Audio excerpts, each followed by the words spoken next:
Imagine a life meticulously crafted, brick by brick, dream by dream, alongside the person you believed was your soulmate. A life where your blood, sweat, and strategic brilliance helped build a billion-dollar empire from absolute scratch. Now picture walking back into that very life, that magnificent home, only to discover you've been utterly, ruthlessly erased. Not just replaced, but systematically expunged from every photograph, every memory, every corner of the narrative you helped write. This isn't just a story of marital betrayal. It's a gripping, visceral saga of silent strategy, of a woman utterly underestimated, and of an empire reclaimed from the ashes of a shattered illusion. This is Zora Johnson's journey, a story that begins with a familiar click of a lock and ends with an audacious testament to resilience, redefining what it truly means to win. Stay with us, because what Zora did next will utterly change how you view betrayal, justice, and the unstoppable power of a woman who knows her worth. The key, a small, weighty piece of polished metal, turned in the ornate lock of the sprawling mansion Zora had called home for over a decade. The click was a familiar, almost comforting sound, one that usually heralded warmth, belonging, and the quiet comfort of her long-awaited return. But as Zora stepped over the threshold, her luggage still clutched in a hand that suddenly felt cold. The air itself felt alien. 6 months. It had only been 6 months since she'd last walked these gleaming marble floors, under the same dazzling, impossibly grand chandelier. Yet, the vibrant energy she remembered, the lingering scent of her own life, had been replaced by a chilling silence.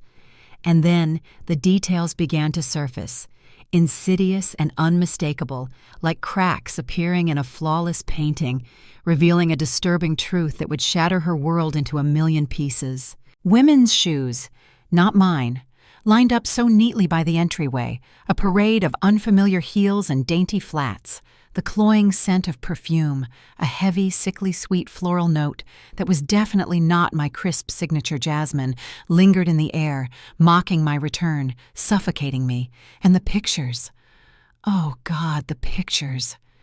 My heart, which had been light with anticipation moments before, skipped a beat, then plummeted into a cold, dark abyss. Where were our family portraits? The ones from our wedding day, the candid shots of Robert and me building empire tech from the ground up, the holidays spent laughing, the anniversaries we cherished. All gone. Every single one. Replaced. Every single frame now held the smiling, unfamiliar face of Robert, intertwined with a young blonde woman, a complete stranger. My throat tightened, a silent, desperate scream lodging itself deep within, desperate to escape, but utterly unable to break free from the icy grip of shock. Zora had returned early from a grueling business trip to Tokyo, her heart light with the simple anticipation of surprising Robert for their 15th wedding anniversary. She had imagined his delight, their shared laughter, perhaps a quiet dinner, just the two of them, reminiscing about their incredible journey. Instead, she found herself an uninvited guest, an invisible specter in her own life, a ghost haunting her own mansion. The cruel, searing irony was almost unbearable. Robert hadn't just moved on. He had, with an audacious cruelty, moved another woman into their house, into their shared bed, into their painstakingly built life, all while the ink on their divorce papers, which Zora still believed were being negotiated, was barely dry.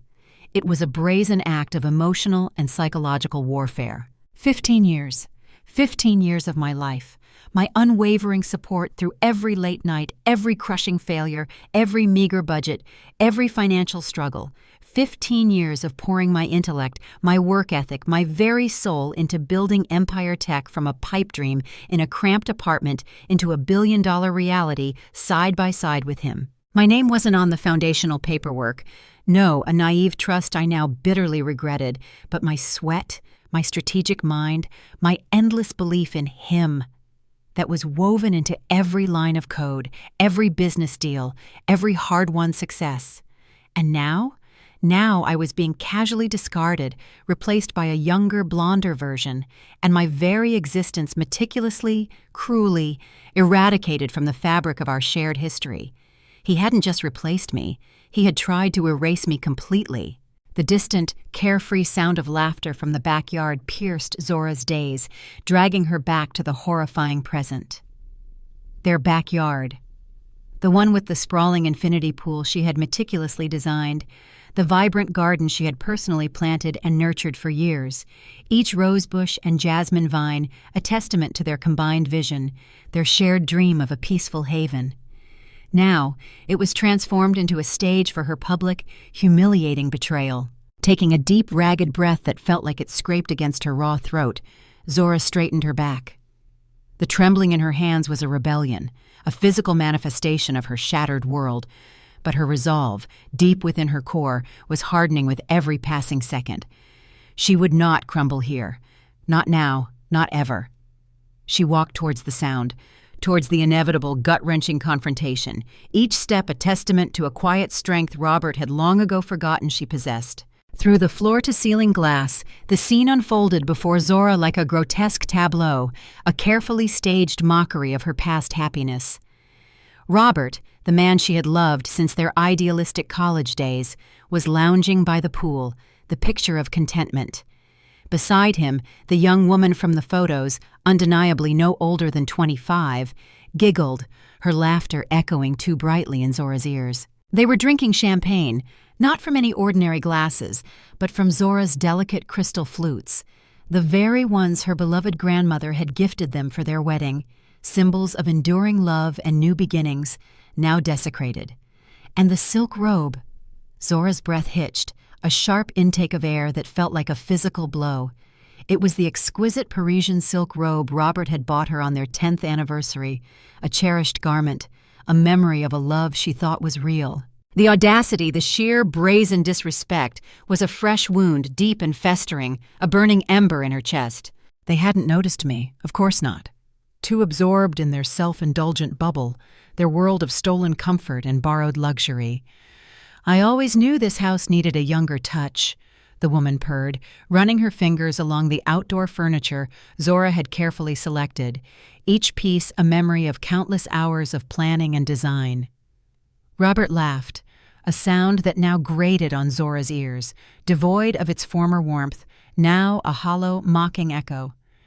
That's all in the past now. Your ex had such boring taste. I've already called the designer. We're redoing everything.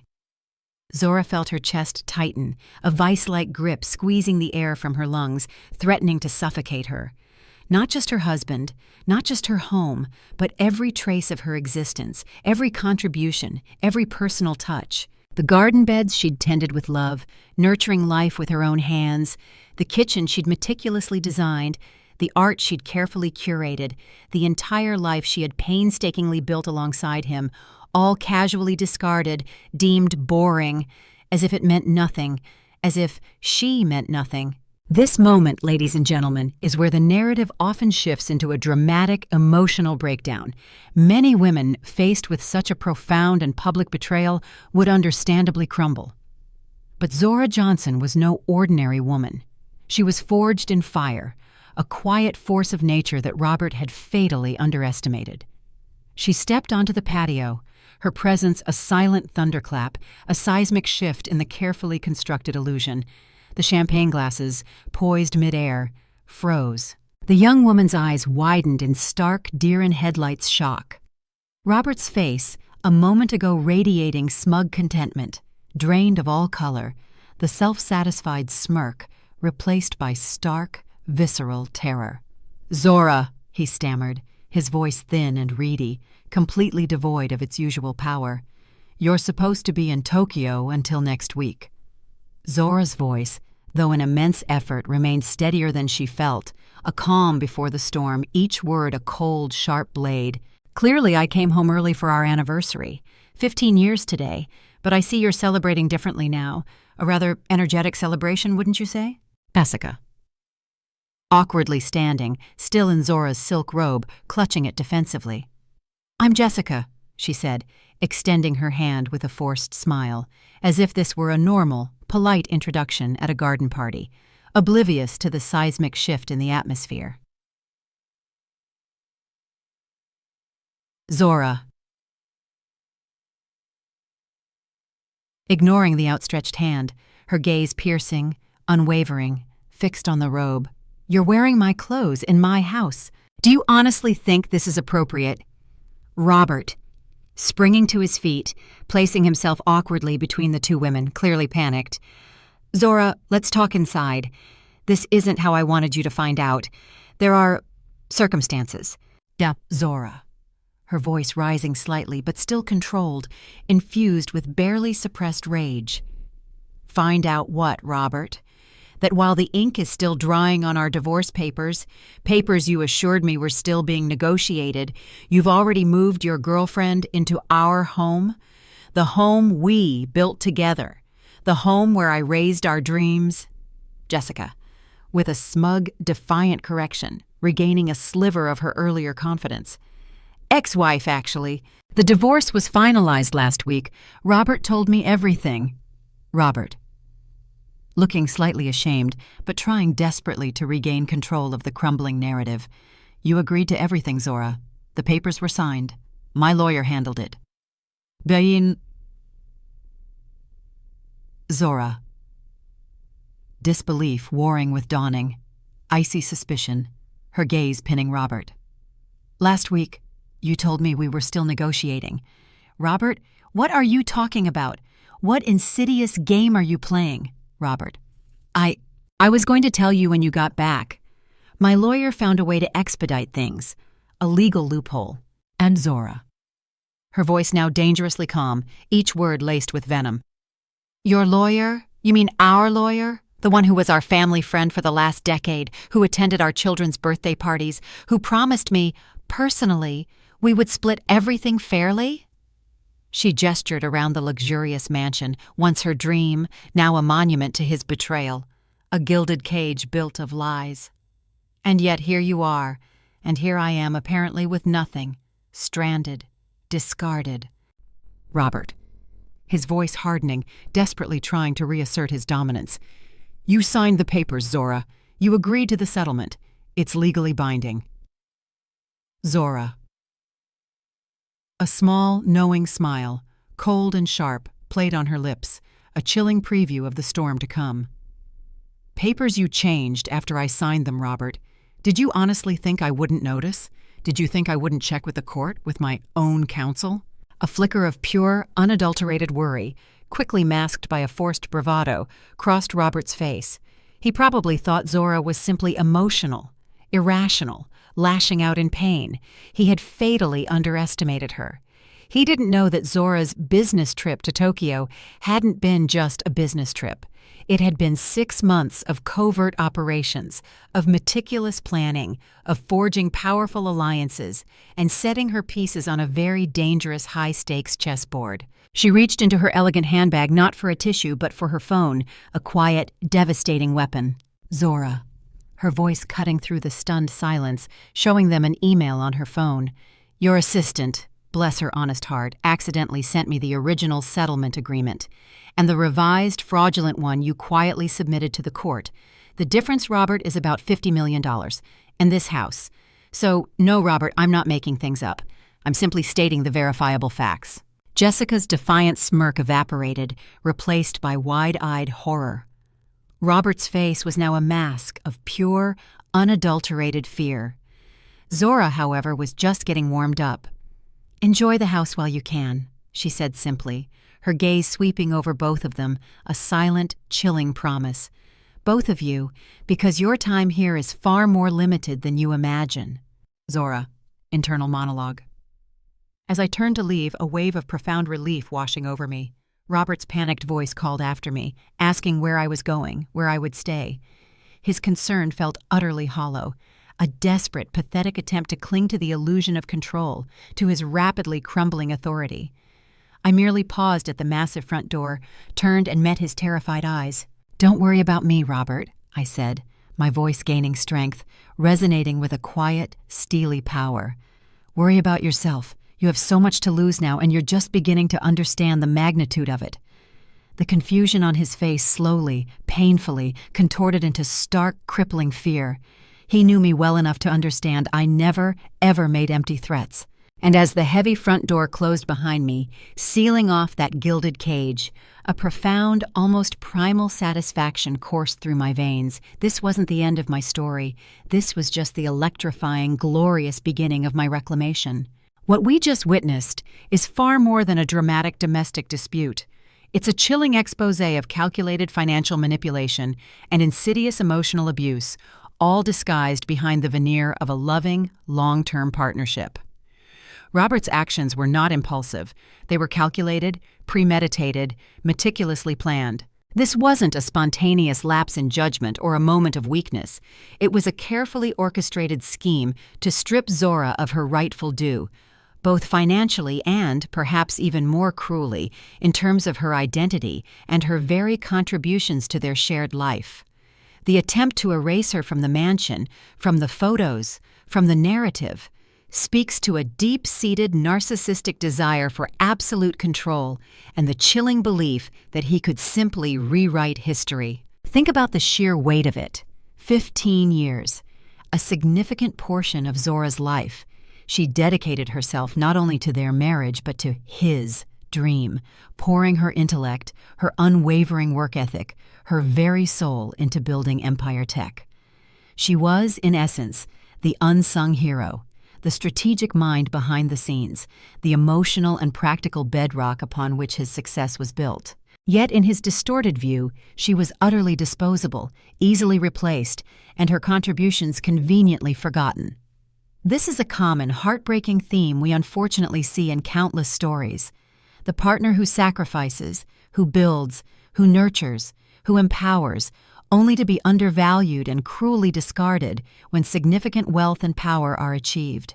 The trophy wife narrative, ironically, often applies more accurately to the first wife, the one who built the empire from the ground up, endured the lean years rather than the young, new one who arrives once the spoils are abundant. But here's the absolutely crucial turning point. The moment this narrative transcends mere tragedy and transforms into a powerful testament to human resilience, Zora wasn't broken. She was, beneath the veneer of trust, observing. While Robert deluded himself into believing she was oblivious, a naive partner wrapped up in her business trip, she was meticulously, silently gathering intelligence. This isn't simply about revenge. It's about a profound demand for justice, about reclaiming her narrative, and about a strategic genius finally unleashing her full, unbridled potential. This is a powerful, urgent lesson for all of us. Regardless of gender, never, ever underestimate the quiet strength, the hidden resolve, the meticulous planning of someone who has been underestimated for too long. Financial literacy, knowing your intrinsic worth beyond external validation, and cultivating independent professional and personal networks are not luxuries in today's complex relationships. They are absolutely essential armor, critical for self-preservation and future empowerment. Robert saw Zora's trusting nature as a weakness. She was about to turn that very underestimation into his biggest, most fatal vulnerability. Zora didn't head for a friend's comforting couch or a relative's spare room to weep and lick her wounds. No. She checked into the Four Seasons downtown, the very same hotel where she and Robert, two ambitious, idealistic college students brimming with dreams and student debt, had first met 20 years ago. The bitter, almost poetic irony wasn't lost on her as she swiped the keycard to a lavish suite that now cost more per night than they used to make in an entire month back then. Kicking off her expensive shoes, she finally allowed the tears to fall, a torrent of grief, anger, and profound disappointment that had been held at bay by sheer, unyielding force of will. How, she agonized, had they possibly come to this? Robert had been her rock, her partner, her confidant, her everything. They had truly started with nothing but raw dreams and a mountain of student loans. She had worked 2 jobs, sometimes even 3, juggling demanding shifts to support them, to keep them afloat, while he tirelessly toiled on his first fledgling app. When it crashed and burned, spectacularly and utterly, she was there, cheering him on, encouraging him, relentlessly pushing him to try again, to find that spark. The second, the third attempt, each one a failure, a drain on their already stretched resources, And she never once complained about the long hours, the impossibly tight budget, the endless sacrifices she made for their future. And when his fourth idea finally exploded into a resounding success, she was not just beside him. She was an integral part, handling the intricate, complex business side of things, the finances, the legalities, the human resources, while he focused solely on the technology. Together, tirelessly, organically, they built Empire Tech, brick by digital brick, into a billion-dollar colossus. But somewhere, subtly, insidiously along the way, Robert had changed. The intoxicating rush of money, the intoxicating allure of power, the relentless flattering attention from investors and the media, it had warped the humble, hard-working, idealistic man she loved into someone she barely recognized, a stranger. A man who could discard 15 years of shared history, of shared struggle and triumph, for a younger face, a fleeting thrill. A man who could coldly, meticulously calculate how to cheat her out of what was rightfully hers, betraying not just their vows but their very partnership. Zora, internal monologue, the tears subsiding, replaced by a cold, unwavering fire of resolve. No more tears, no time for self-pity, for mourning what was lost. This wasn't a defeat. This was merely a battle, the opening salvo in a war for my future, my dignity, my entire life. And I was going to fight it with every ounce of intelligence, every fiber of resilience, every strategic move I possessed. He thought I was broken, vulnerable, emotionally shattered, utterly defeated. He was about to learn that he had just, quite spectacularly, unleashed a storm of biblical proportions. Pulling out her sleek laptop, Zora began to work, her fingers flying across the keyboard with renewed purpose. Her business trip to Tokyo, Robert's convenient alibi for her absence, had indeed been profoundly productive, but not in the way he imagined. For 6 months, meticulously and covertly, she had been laying the groundwork, discreetly building her own powerful army, forging unbreakable alliances with people Robert didn't even know she knew, people who respected her for her formidable intellect, her strategic mind, and her undeniable contributions, not just as Robert's wife. Her first call, made from the hushed luxury of her suite, was to Elijah, a brilliant college friend who had quietly become one of the top financial investigators in the country, a master of uncovering hidden assets and untangling complex financial webs.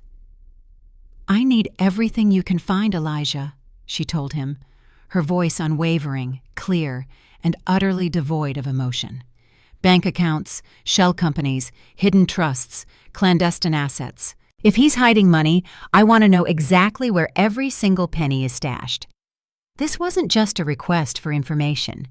It was a quiet, chilling declaration of war, a non-negotiable demand for absolute transparency and undeniable justice. Her voice, though soft, carried the weight of years of unspoken contributions and the pain of ultimate betrayal. Zora, internal monologue as she dials Diana, a ghost from Empire Tech's past. "Next, Diana, my former assistant at Empire Tech. Robert, in his escalating paranoia and desperate need for absolute loyalty, had forced her out, unceremoniously, for being too loyal to Zora, for daring to see my value beyond his towering shadow. Diana, however, was no fool. She was astute, observant, and deeply loyal. She knew Robert's manipulative tactics, his clandestine dealings, his penchant for cutting corners. "Diana," I explained, my voice low and urgent, "I need access to Robert's calendar for the last year, and any emails or messages you saved before you left, anything suspicious, anything that hints at his true intentions, his long-term plans." Diana's immediate, unwavering, "You got it, Zora. I've been waiting for this day," was a profound balm to my soul, a powerful reminder that loyalty, true, unbought loyalty, can't be bought or forced out. It endures. She had seen through Robert, just as I now did. Finally, she called Marcus, her wise godbrother, a highly successful real estate developer with an eagle eye for property valuation and an almost uncanny instinct for structural integrity. "Marcus," she instructed, her request precise and deliberate, "I need a comprehensive property evaluation for Robert's house. And critically, I need detailed information on any building permits filed for the property in the last 6 months, specifically focusing on renovations or structural changes. Zora knew her home intimately, every inch of its grand design. She recalled the subtle shifts in the foundation she'd noticed a year ago, the lingering dampness in the basement after a heavy rain, the faint, almost imperceptible crack she'd observed in the master bathroom wall. Robert had casually dismissed her concerns, waving them off as trivial, typical house settling. But Zora's instincts were rarely wrong. He had planned this for months, meticulously, calculatingly, callously. But in his supreme arrogance, he had overlooked one critical, fatal factor. Zora was not just an emotional woman. She was a strategic force, a brilliant business visionary in her own right, with a network of unwavering loyalty. And she was about to unleash her full power.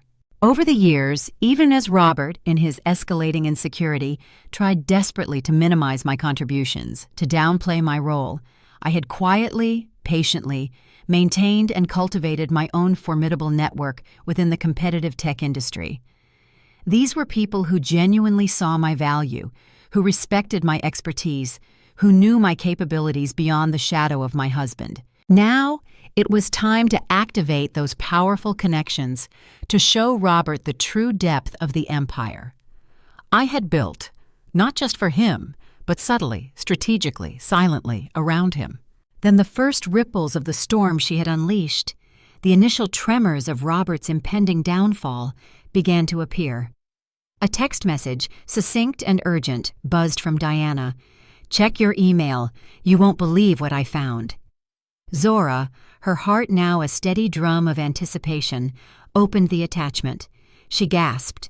It was an email from Robert to his lawyer, dated a chilling 3 months before. He even uttered the word divorce. In it, he meticulously, chillingly outlined his entire nefarious plan. Systematically push Zora out of the company she helped build, file for divorce while she was at her most vulnerable, manipulated by grief and shock, and cunningly twist the settlement to ensure he kept the vast majority of their hard-won assets.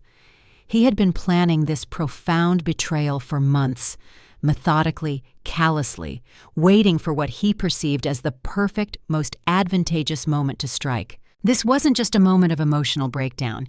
It was the precise moment Zora realized the profound depth of his calculation, and she hardened her resolve. Zora's methodical, almost surgical uncovering of Robert's elaborate scheme is a masterclass in strategic preparation and quiet resilience. It's not about being vengeful in the traditional sense. It's about being profoundly prepared. Many victims of financial betrayal often feel isolated, overwhelmed, and powerless, unable to fight back against a seemingly omnipotent adversary. Zora's approach, however, offers a powerful, actionable blueprint for reclaiming agency and seeking justice. Let's break down the critical elements. 1. Leverage your network. Zora didn't suffer in silence. She immediately reached out to trusted professionals, a fiercely skilled divorce lawyer, a top-tier financial investigator, a savvy real estate developer, and a loyal former assistant. This isn't just about having friends in high places. It's about having a diverse network of reliable experts who believe in your character and possess the specific skills needed for battle. This highlights the indispensable value of cultivating professional relationships throughout your career, relationships that exist independently of your primary partner or employer. 2. Document everything. Emails, text messages, financial statements, dates, names, specific conversations, every single piece of information, no matter how seemingly insignificant, is a potential weapon in your arsenal. Robert's assistant accidentally sending the original settlement was a stroke of luck, but Zora's immediate strategic action to save and secure it was pure, unadulterated brilliance. This emphasizes the paramount importance of meticulous record-keeping and forensic attention to detail in any significant financial or legal dispute. 3. Understand the stakes and timing. Robert's desperate rush to finalize the divorce before the lucrative acquisition was announced clearly shows he understood the profound financial implications of timing.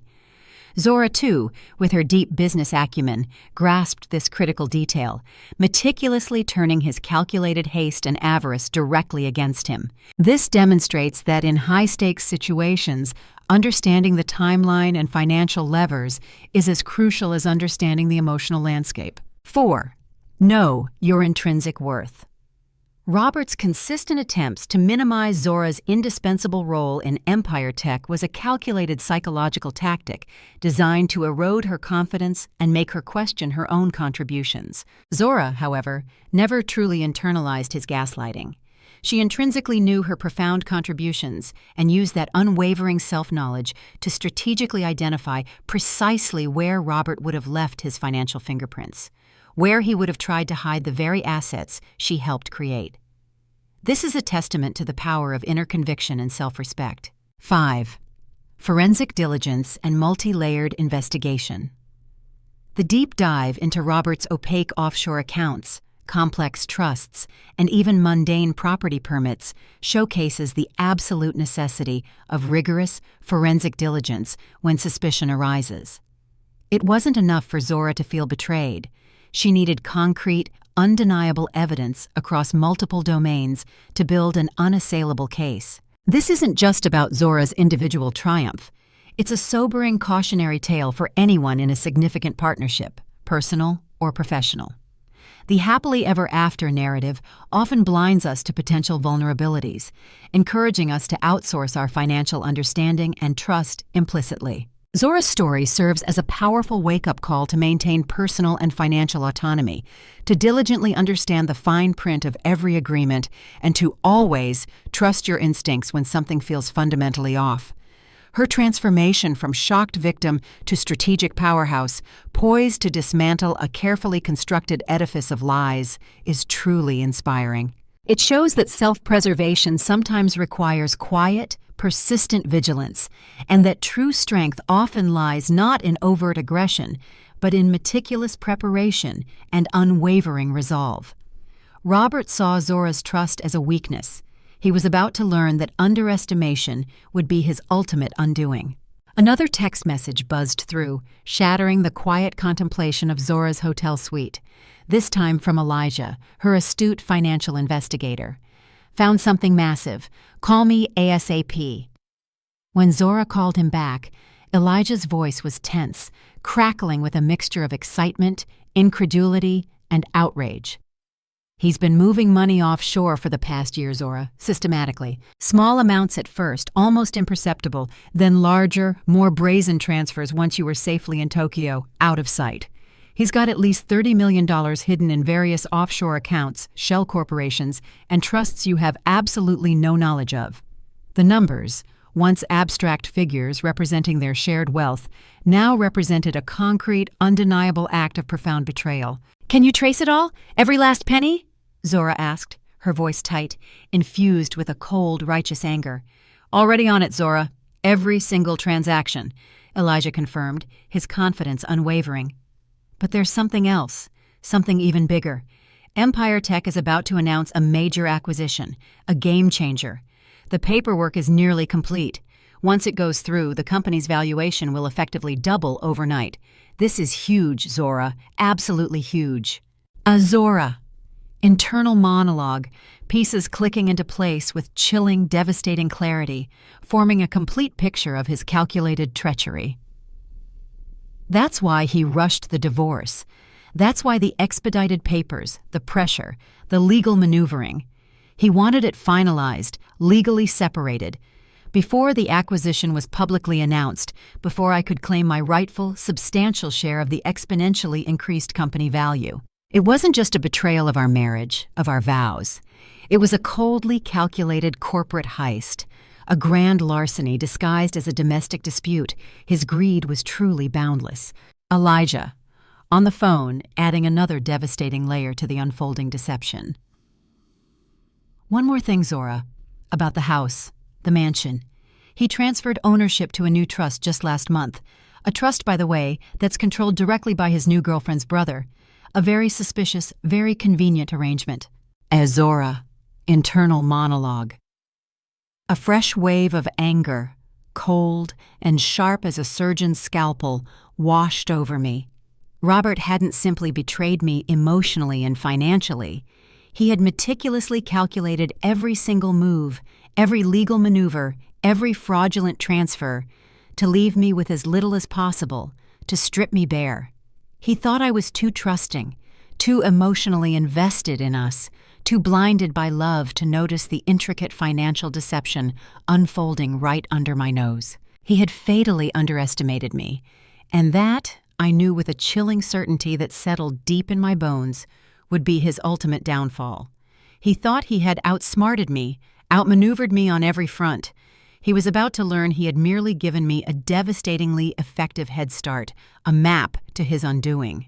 The phone rang again, a jarring buzz. Marcus, her godbrother, his usual cheerful demeanor replaced by a tone of grave concern.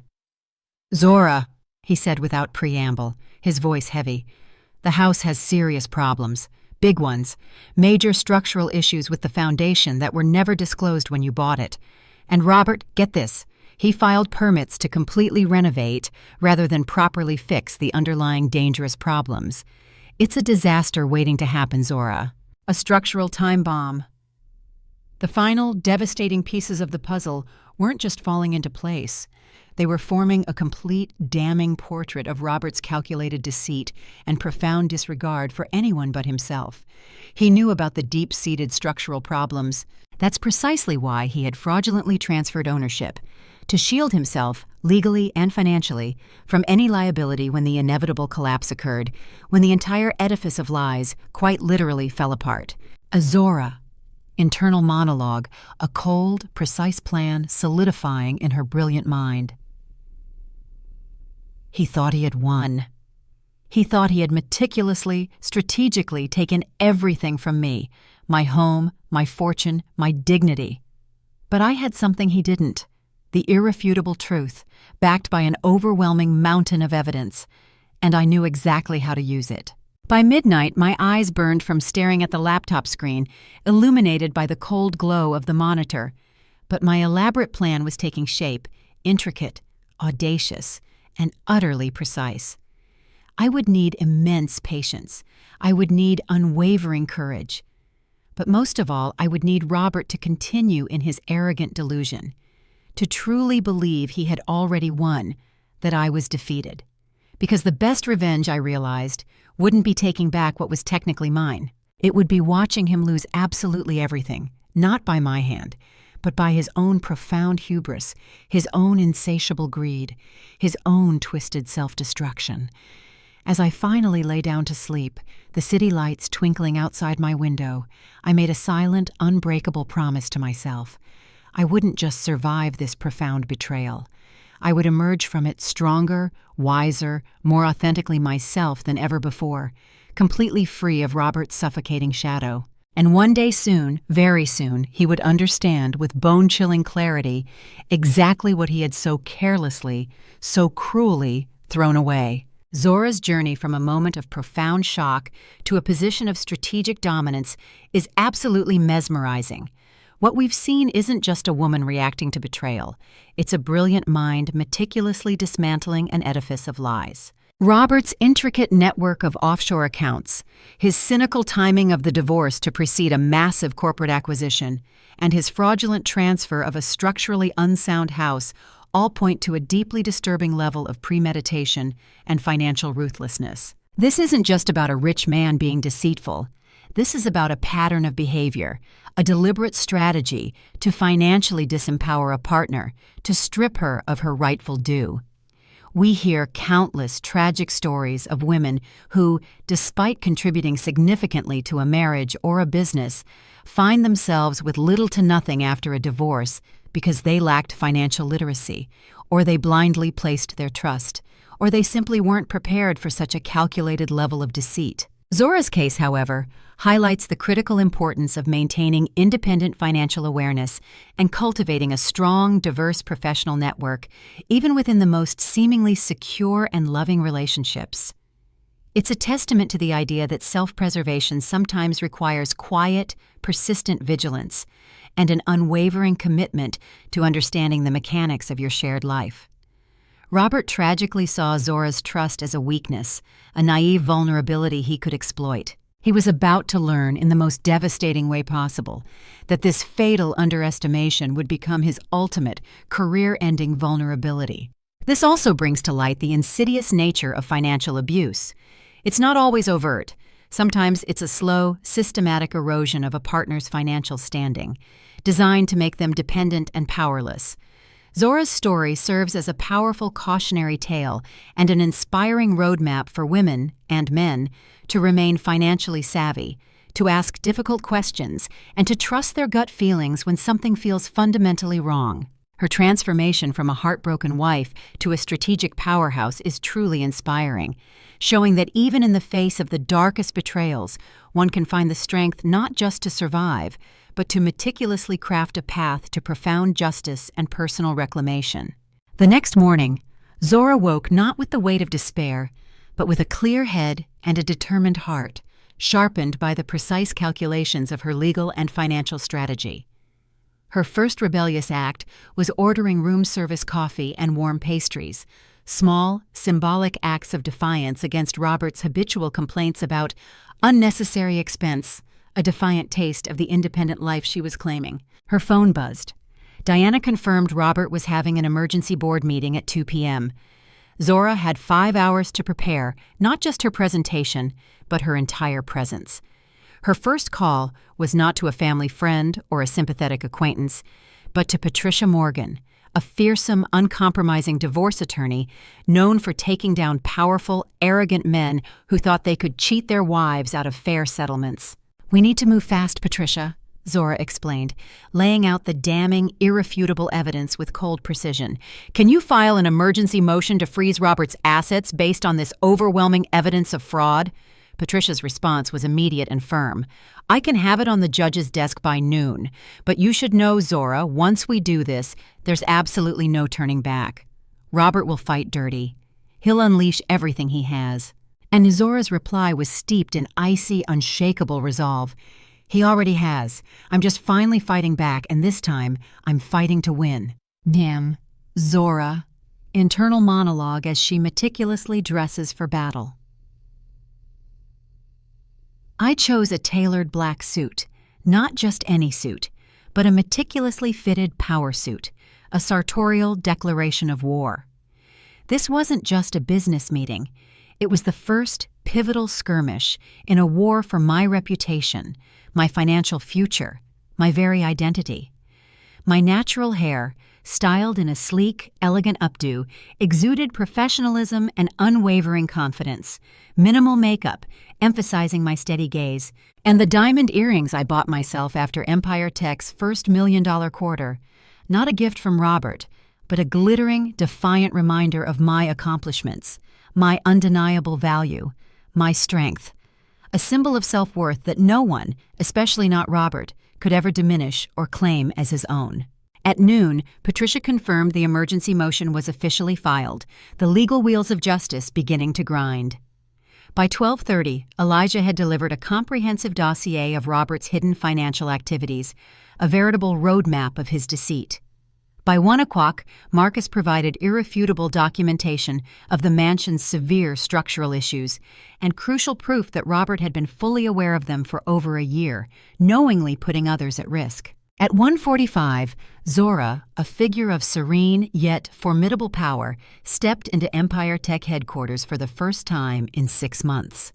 This soaring building, a monument to their shared vision, a space she had helped design, from the meticulously chosen artwork in the grand lobby to the names of the conference rooms honoring influential Black technologists, a history Robert had systematically and cruelly tried to erase from the corporate narrative. Heads turned. Employees who had known her for years stared, some in open shock, some with faint, supportive smiles of recognition, others quickly looking away, caught in the awkwardness. Zora walked with her head held high, her gaze unwavering, a queen returning to her rightful, if currently contested, throne. Dialogue at Empire Tech, the silent disruption. Jennifer, Robert's assistant, a nervous flutter in her voice, clearly flustered by Zora's unexpected presence. Mrs. Wilson, Miss Johnson, you're not on the schedule for today's meeting. Mr. Wilson will be furious. Zora. Calmly, her voice a low, firm command. I don't need to be on his schedule. I'm still a major shareholder of this company, Jennifer. A significant one, Jennifer. But Mr. Wilson said, Zora. Interrupting, her voice firm but devoid of unkindness, a quiet authority that cut through Jennifer's panic. I don't care what Mr. Wilson said. The board needs to hear what I have to say. My presence here is non-negotiable. Before Jennifer could respond, the boardroom door, heavy and imposing, swung open. Robert stood there, framed in the doorway, his expression shifting rapidly from initial confusion to bewildered anger, then to outright fury as he recognized Zora. Zora, what in God's name are you doing here? He demanded, his voice edged with panic and disbelief. Attending the emergency board meeting, she replied, her voice steady, unwavering, a stark contrast to his agitated tone, about the acquisition, a matter of grave importance to this company. Robert, his face paling dramatically, the color draining from his cheeks. This is a closed meeting. You're no longer part of this company's leadership, Zora. You know that. Zora. A small, knowing, almost imperceptible smile playing on her lips, her eyes glittering with cold triumph. I own 20% of Empire Tech shares, Robert. Significant shares, I might add. Shares you couldn't touch in the divorce because they were personally gifted to me by shrewd investors who believed not in your name, but in my contributions, my strategic vision, my integral role in this company's success. Did you conveniently forget about those, Robert? A rather significant oversight, wouldn't you say? From inside the boardroom, Charles Winters, the venerable, unflappable chairman of the board, a man known for his integrity and keen business acumen, appeared behind Robert. He was a man who respected true talent and ethical conduct above all else. Zora, this is quite a surprise, Charles said, his voice measured. We heard you were still conducting business in Tokyo. Zora explained her early return, her gaze sweeping over the tense faces of the board members, adding, Yes, I came back early. Just in time, it seems, to address some rather pressing issues. Charles, a shrewd observer of human nature, sensed the electric tension, the palpable undercurrent of impending confrontation. He nodded slowly. Well, you're a substantial shareholder, Zora. You have every right to attend. Please, come in. He stepped aside, a subtle but significant gesture of deference pointedly ignoring Robert's furious, helpless glare. As Zora entered the boardroom, her heels clicking softly on the polished floor, all eyes were upon her. The 12 board members, 10 powerful men, 2 astute women, watched her with varying degrees of surprise, curiosity, and palpable apprehension. She had worked with most of them for years, quietly earning their respect and trust, despite Robert's consistent, insidious attempts to minimize her role and undermine her influence when speaking to them. Jennifer, tightly, trying desperately to regain even a sliver of his shattered control, his voice strained. Since we have an unexpected guest, perhaps we should reschedule this meeting. Some matters are sensitive. Zora. Taking a seat at the far end of the long, polished table, her presence commanding immediate attention, her voice calm, utterly composed, and unyielding. That won't be necessary, Robert. Please, continue with your presentation about the Tech Fusion acquisition. I assure you I'm fully prepared to listen. And Robert, his jaw clenched, his eyes wide with a dawning terror. How? How did you know about the acquisition? How could you possibly? Zora. Finishing his sentence, each word a precisely aimed, devastating dart, striking directly at his exposed vulnerabilities.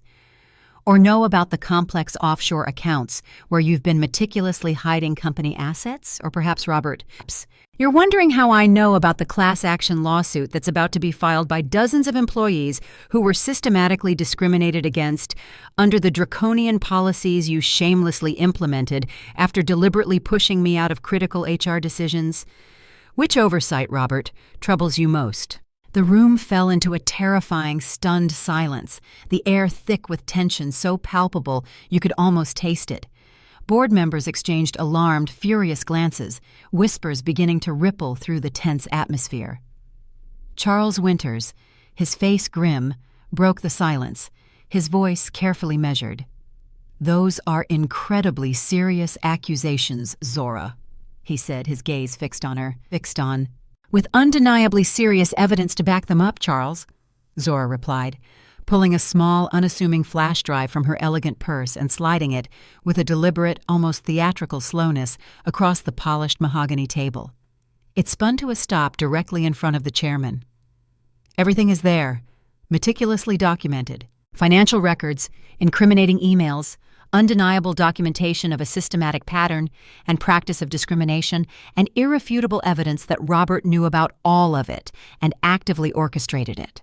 Robert, his face, once pale, now bright red with impotent fury, desperation creeping into his voice, bordering on a whine. "This is absolutely ridiculous. She's making things up. She's doing this because she's bitter, emotionally unstable, and angry about our divorce." Her voice steady, unyielding, cutting through his desperate protestations like a diamond blade through glass. "Am I, Robert? Then explain why Judge Harrison just granted an emergency freeze on all your assets, personal and corporate, pending a full investigation into divorce fraud and corporate misconduct." She calmly held up her phone, displaying the notification from Patricia, her formidable lawyer. "The papers were officially served to your lawyer as we speak, barely 20 minutes ago. Your legal team is currently being notified." Victoria Chin, one of the two astute women on the board, spoke up, her voice sharp with shock and concern. "Robert, is this true? Have you indeed been hiding company assets and manipulating records?" Robert, now utterly cornered, his carefully constructed world collapsing around him, snapped, "Of course not. This is all a misunderstanding, a malicious fabrication by a disgruntled ex-wife." Zora, ever the brilliant strategist, seized the opening, pressing her advantage. "Then, Robert, you won't mind if we immediately postpone the Tech Fusion acquisition until a completely independent, external audit can be thoroughly conducted." Charles Winters nodded slowly, his face etched with grim determination. "That seems eminently prudent, given the extraordinary circumstances and the gravity of these allegations." "You can't be serious," Robert protested, his voice rising in an escalating crescendo of panic, his carefully controlled facade crumbling entirely. "This deal has been in the works for months. If we delay now, we could lose it altogether. It will cost us billions."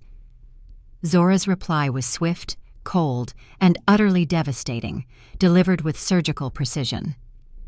"Perhaps you should have meticulously thought of that before shamelessly commingling company and personal funds, Robert. Or, more importantly, before rushing a fraudulent divorce settlement based on deliberate, provable financial disclosures. Consequences, Robert, are a formidable force." Zora. Internal monologue as the room erupted around Robert. The boardroom erupted into a maelstrom of furious whispers, angry demands, and urgent phone calls. Lawyers were being summoned, explanations demanded, frantic consultations initiated.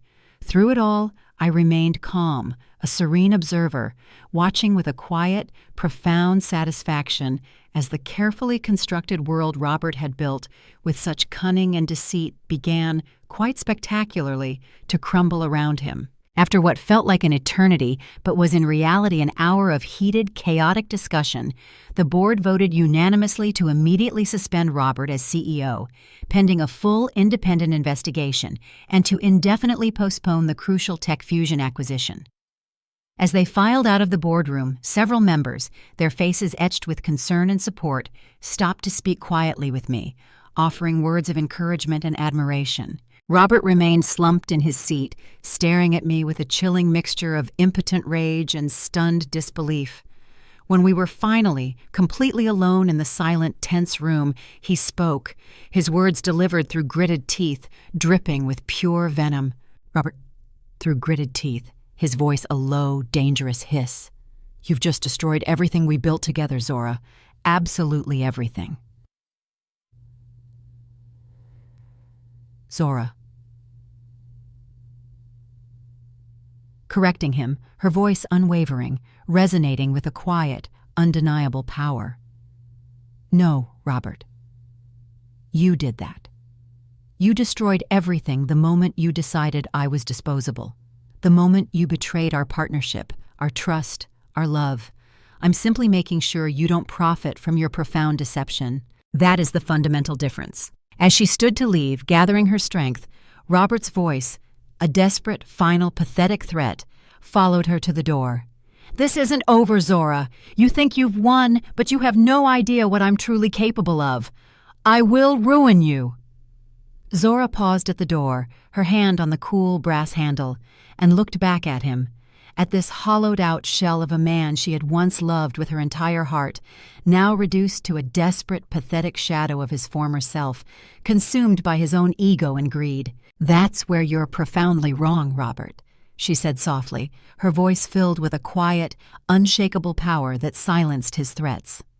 "I know exactly what you're capable of now, and that, Robert, is precisely why I'm going to win." Walking out of Empire Tech that day, Zora felt lighter, freer, more empowered than she had in months. The battle was far from over. The war was still raging, but for the very first time since finding those devastating divorce papers, she felt a surge of profound, unshakable hope. Not just for justice, but for a future that belonged entirely to her, forged by her own strength and vision. This boardroom confrontation is nothing short of a masterclass in strategic execution, emotional resilience, and an unwavering commitment to truth.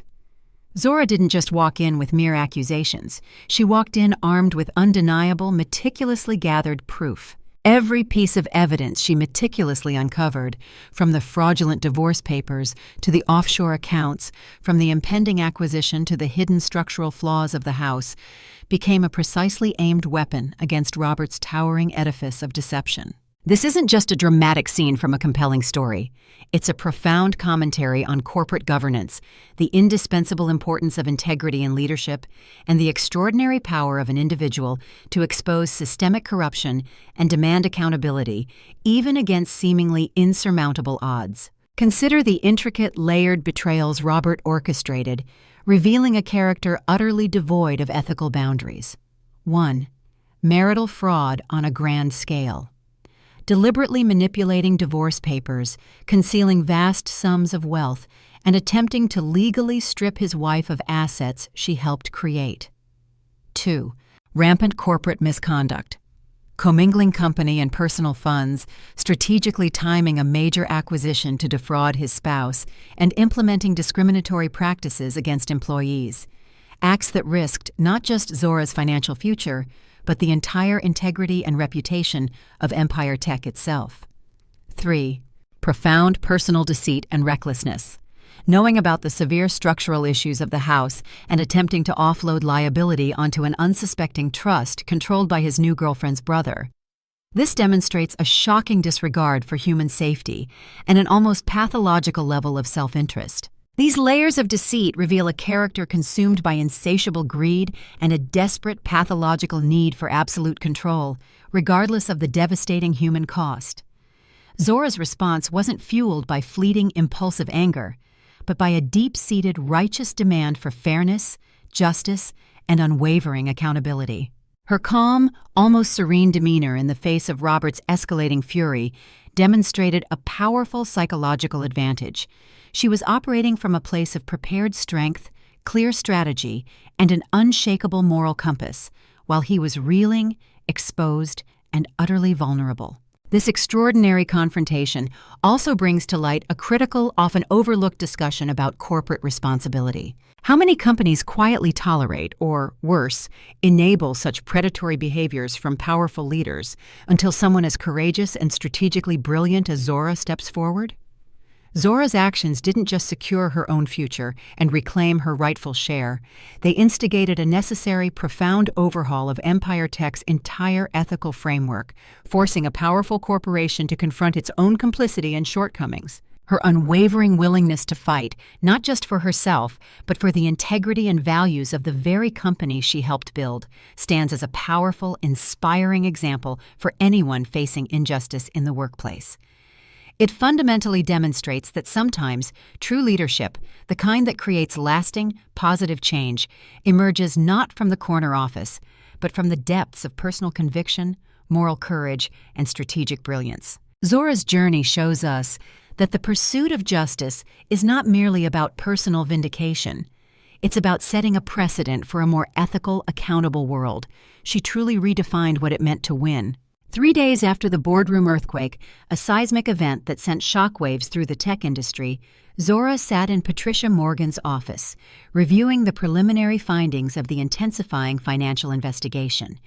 The evidence against Robert was mounting by the hour, a relentless cascade of incriminating details, not just divorce fraud, but potential securities fraud, tax evasion, and egregious misuse of company funds. The legal walls were closing in around him. "The judge is taking this very, very seriously," Patricia explained, her voice firm. "The asset freeze will remain firmly in place until all the financial issues are completely sorted out. In the meantime, Robert's access to company resources has been severely restricted, and he can't sell any property or shares. His financial kingdom is in lockdown." "What about the house?" Zora asked, a flicker of something unreadable, a complex mixture of satisfaction and lingering pain in her eyes. Patricia smiled faintly. The house. That's where it gets truly interesting. The fraudulent transfer to Jessica's brother's trust? It explicitly violated the terms of your original mortgage agreement. The bank is now aggressively reviewing whether to call the entire loan due in full. It's a messy, precarious situation for Robert. Zora nodded, processing this information. Part of her felt a quiet satisfaction at Robert's predicament, a sense of overdue cosmic justice. But another part, the lingering echo of the woman who had loved him for almost half her life, felt a strange, profound sadness. How, she agonized, had the idealistic man she married become someone who would risk absolutely everything, including his freedom, his reputation, and his entire legacy, just to avoid sharing fairly with her? Her phone buzzed, a jarring vibration against the quiet of the office. An unknown number. "We need to talk, please. It's important." It was Jessica. The last person Zora wanted to see, the embodiment of her pain.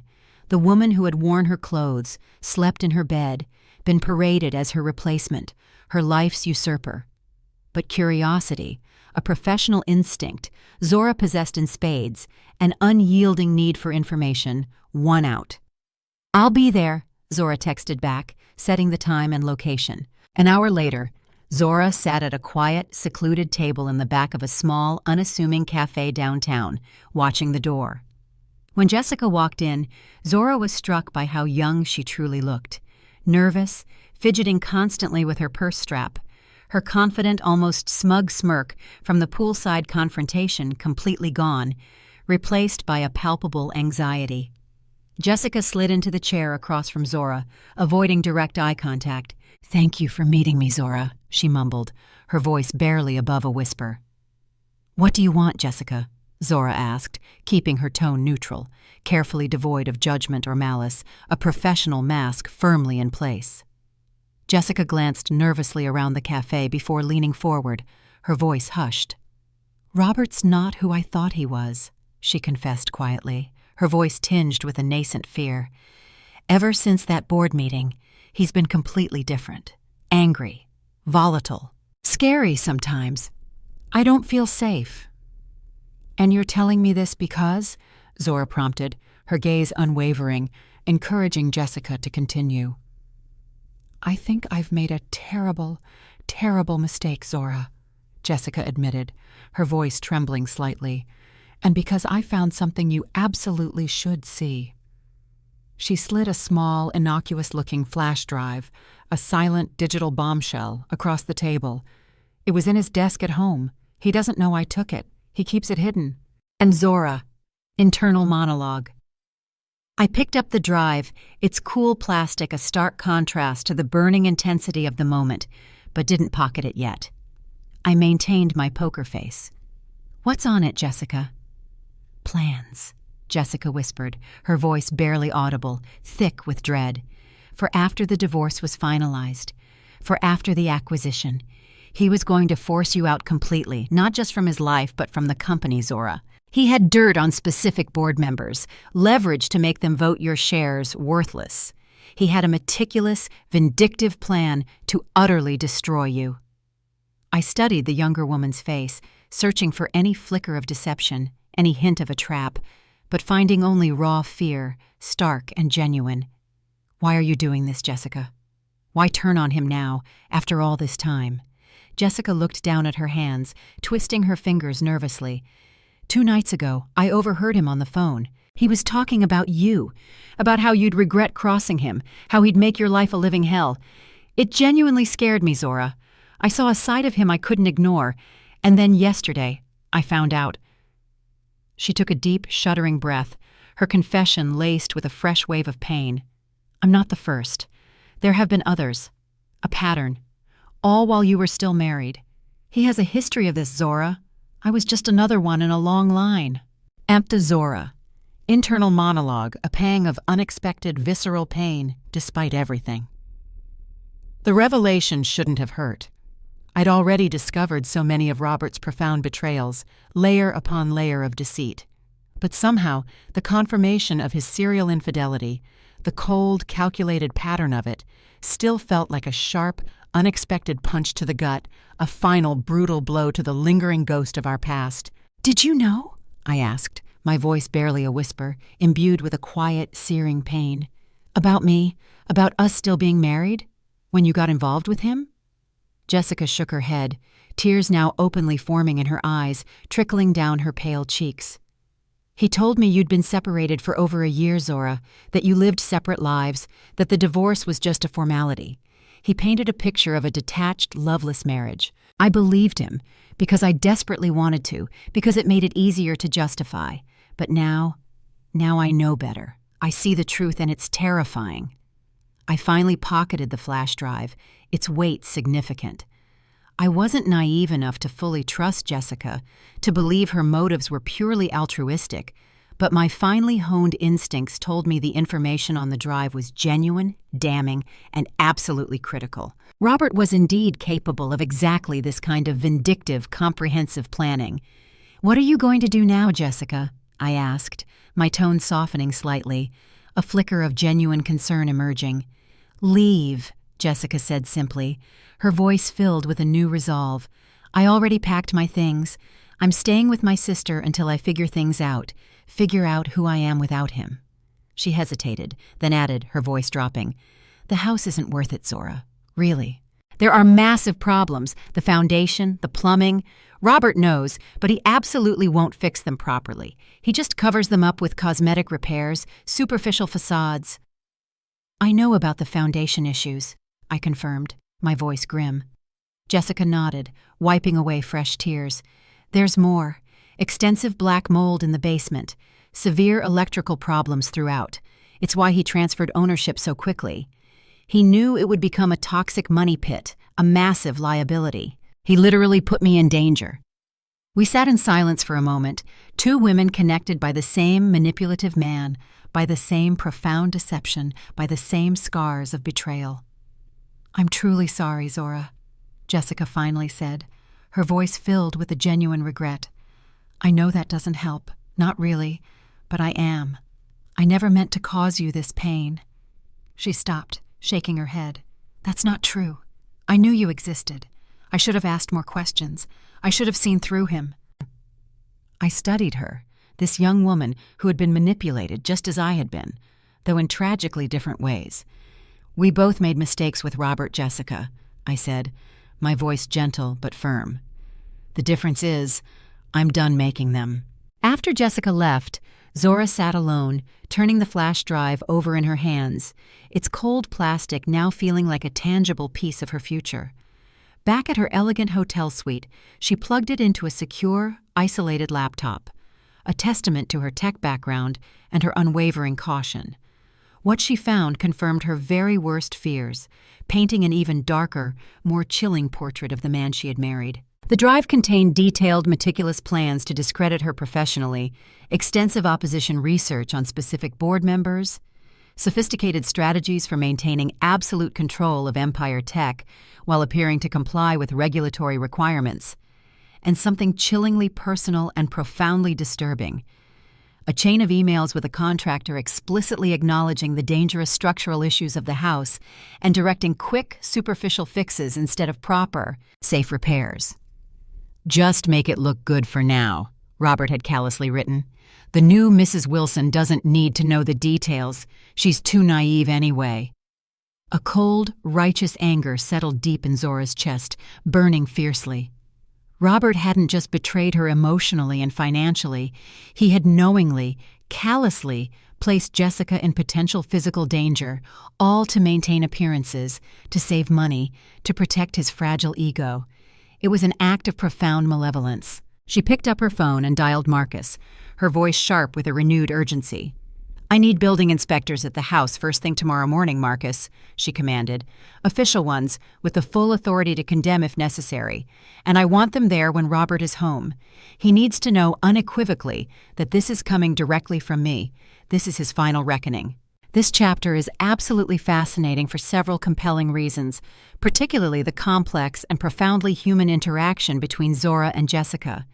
Initially, Jessica, the young blonde woman, embodies the very essence of the other woman, the glaring, painful symbol of Zora's devastating betrayal. Yet, as Robert's true, manipulative, and deeply unethical character is systematically revealed, the dynamic shifts dramatically. Jessica, too, becomes a victim, ensnared and deceived by his intricate web of lies and financial manipulation. This powerful evolution highlights a crucial psychological point often overlooked in narratives of betrayal. Frequently, the person who initially appears to be your clear antagonist is, in reality, simply another pawn in a much larger, more insidious game of manipulation orchestrated by a master player. Jessica's courageous decision to help Zora, to provide the damning evidence from Robert's hidden files, wasn't an act of pure, selfless altruism. It was a complex blend of self-preservation, a dawning moral awakening, and perhaps a genuine recognition of Zora's inherent dignity and strength. She realized with a chilling clarity that Robert's ruthlessness extended far beyond his marriage, actively threatening her own safety, her reputation, and her very future. This unlikely alliance, forged in the crucible of shared adversity and originating from a common source of profound pain, underscores the idea that sometimes unexpected bonds can be forged and critical truths revealed in the most unlikely of circumstances. Moreover, Robert's breathtakingly calculated endangerment of Jessica, his callous concealment of the house's severe structural flaws, adds another layer to his already profound depravity. It vividly demonstrates a complete and utter disregard for human well-being, prioritizing his financial gain and carefully constructed public image over the safety and well-being of the woman he claimed to love. This isn't just about cheating a spouse, it's about a fundamental, shocking lack of basic human ethics, a deep moral vacuum. Zora's response, leveraging Jessica's crucial, damning information to initiate the house's condemnation, is not petty revenge in the conventional sense. It's a supremely strategic move, a precise strike designed to dismantle Robert's meticulously constructed kingdom of lies, brick by fraudulent brick. By exposing the truth about the property, she not only hits him precisely where it hurts most financially, but also sends an unequivocal message about accountability, about the inescapable consequences of profound deception. This entire arc is a powerful, inspiring reminder that justice often unfolds in intricate, unexpected ways, and that sometimes your perceived enemies, or those caught in the crossfire of your pain, can become your unwitting yet indispensable allies in the relentless pursuit of truth and ultimate liberation. Zora's ability to see beyond the immediate emotional trigger and utilize this new information to her advantage is a hallmark of her extraordinary resilience and strategic brilliance. She was not just reacting, she was actively, methodically building her future. The very next morning, a crisp autumn dawn, Zora, a picture of quiet determination, watched from her car across the street as 3 official vehicles, stark white against the lush green of the sprawling property, pulled into the driveway of what had once been her dream home. Robert's car was conspicuously there, meaning he was indeed home, likely still reeling from the devastating blow of his board suspension and the asset freeze. The building inspectors, armed with clipboards and an undeniable air of official authority, rang the doorbell, their presence a harbinger of doom. Even from a distance, Zora could clearly see Robert's expression shift dramatically, morphing from initial, confused annoyance to furious, impotent anger as they explained their purpose, their legal mandate. He tried desperately to turn them away, to assert his diminishing authority, but the court order Zora had meticulously obtained gave them full, unquestionable legal authority to inspect every inch of the property. For the next 3 grueling hours, the specialized team meticulously went through the house, finding exactly what Zora knew they would, and then, horrifyingly, even more. The foundation issues were far worse, deeper, and more widespread than initially reported. The elaborate electrical system was riddled with countless code violations, a dangerous fire hazard, and the black mold in the basement? It had spread insidiously, a creeping fungus that now permeated the very walls of the first floor, making the entire structure not just unsound, but toxic and dangerous. It was a complete disaster, a tangible, physical representation of Robert's hidden decay, his moral and ethical rot made manifest in brick and mortar. Bana Zora, internal monologue as she steps out of the car, ready for the final confrontation at the house. As the inspectors prepared to leave, their faces grim, their findings conclusive, I stepped out of my car, my resolve unshakable, and walked deliberately up the driveway. Robert stood on the front steps, his once imposing figure now appearing smaller, hunched, his face a mask of primal, unadulterated rage when he finally spotted me. "You did this, Zora!" he hissed, his voice low and dangerous, raw with hatred, vibrating with impotent fury. "This is all you're doing. You set this up." I remained utterly calm, meeting his furious, hate-filled gaze directly, my own eyes betraying nothing but a quiet, steely resolve. "No, Robert," I replied evenly, my voice cutting through his accusation. "You did this. You orchestrated this downfall the moment you decided to cover up dangerous problems instead of fixing them properly, the moment you prioritized your greed over integrity and safety. These are your consequences, not mine." He sneered, a venomous twist to his lips. "You think you're so clever, don't you? Turning the board against me, freezing my assets, even turning Jessica against me. Yes, I know about your little clandestine meeting, Zora. You think you've won." Nick, I held his gaze, unblinking, unwavering. "I didn't have to turn anyone against you, Robert. You did that all by yourself. Your own actions exposed you." So Robert, gesturing wildly, desperately, at the condemned house behind him, his voice cracking with desperation. "This house, this life, none of it was ever enough for you, was it? You always wanted more recognition, more control, more power." "Zora." Correcting him, her voice quiet but firm, imbued with the weight of years of unspoken truths. "I wanted partnership, Robert. I wanted honesty. I wanted the man I married, the man I built a life with, not the man you tragically became, a man consumed by avarice and deceit."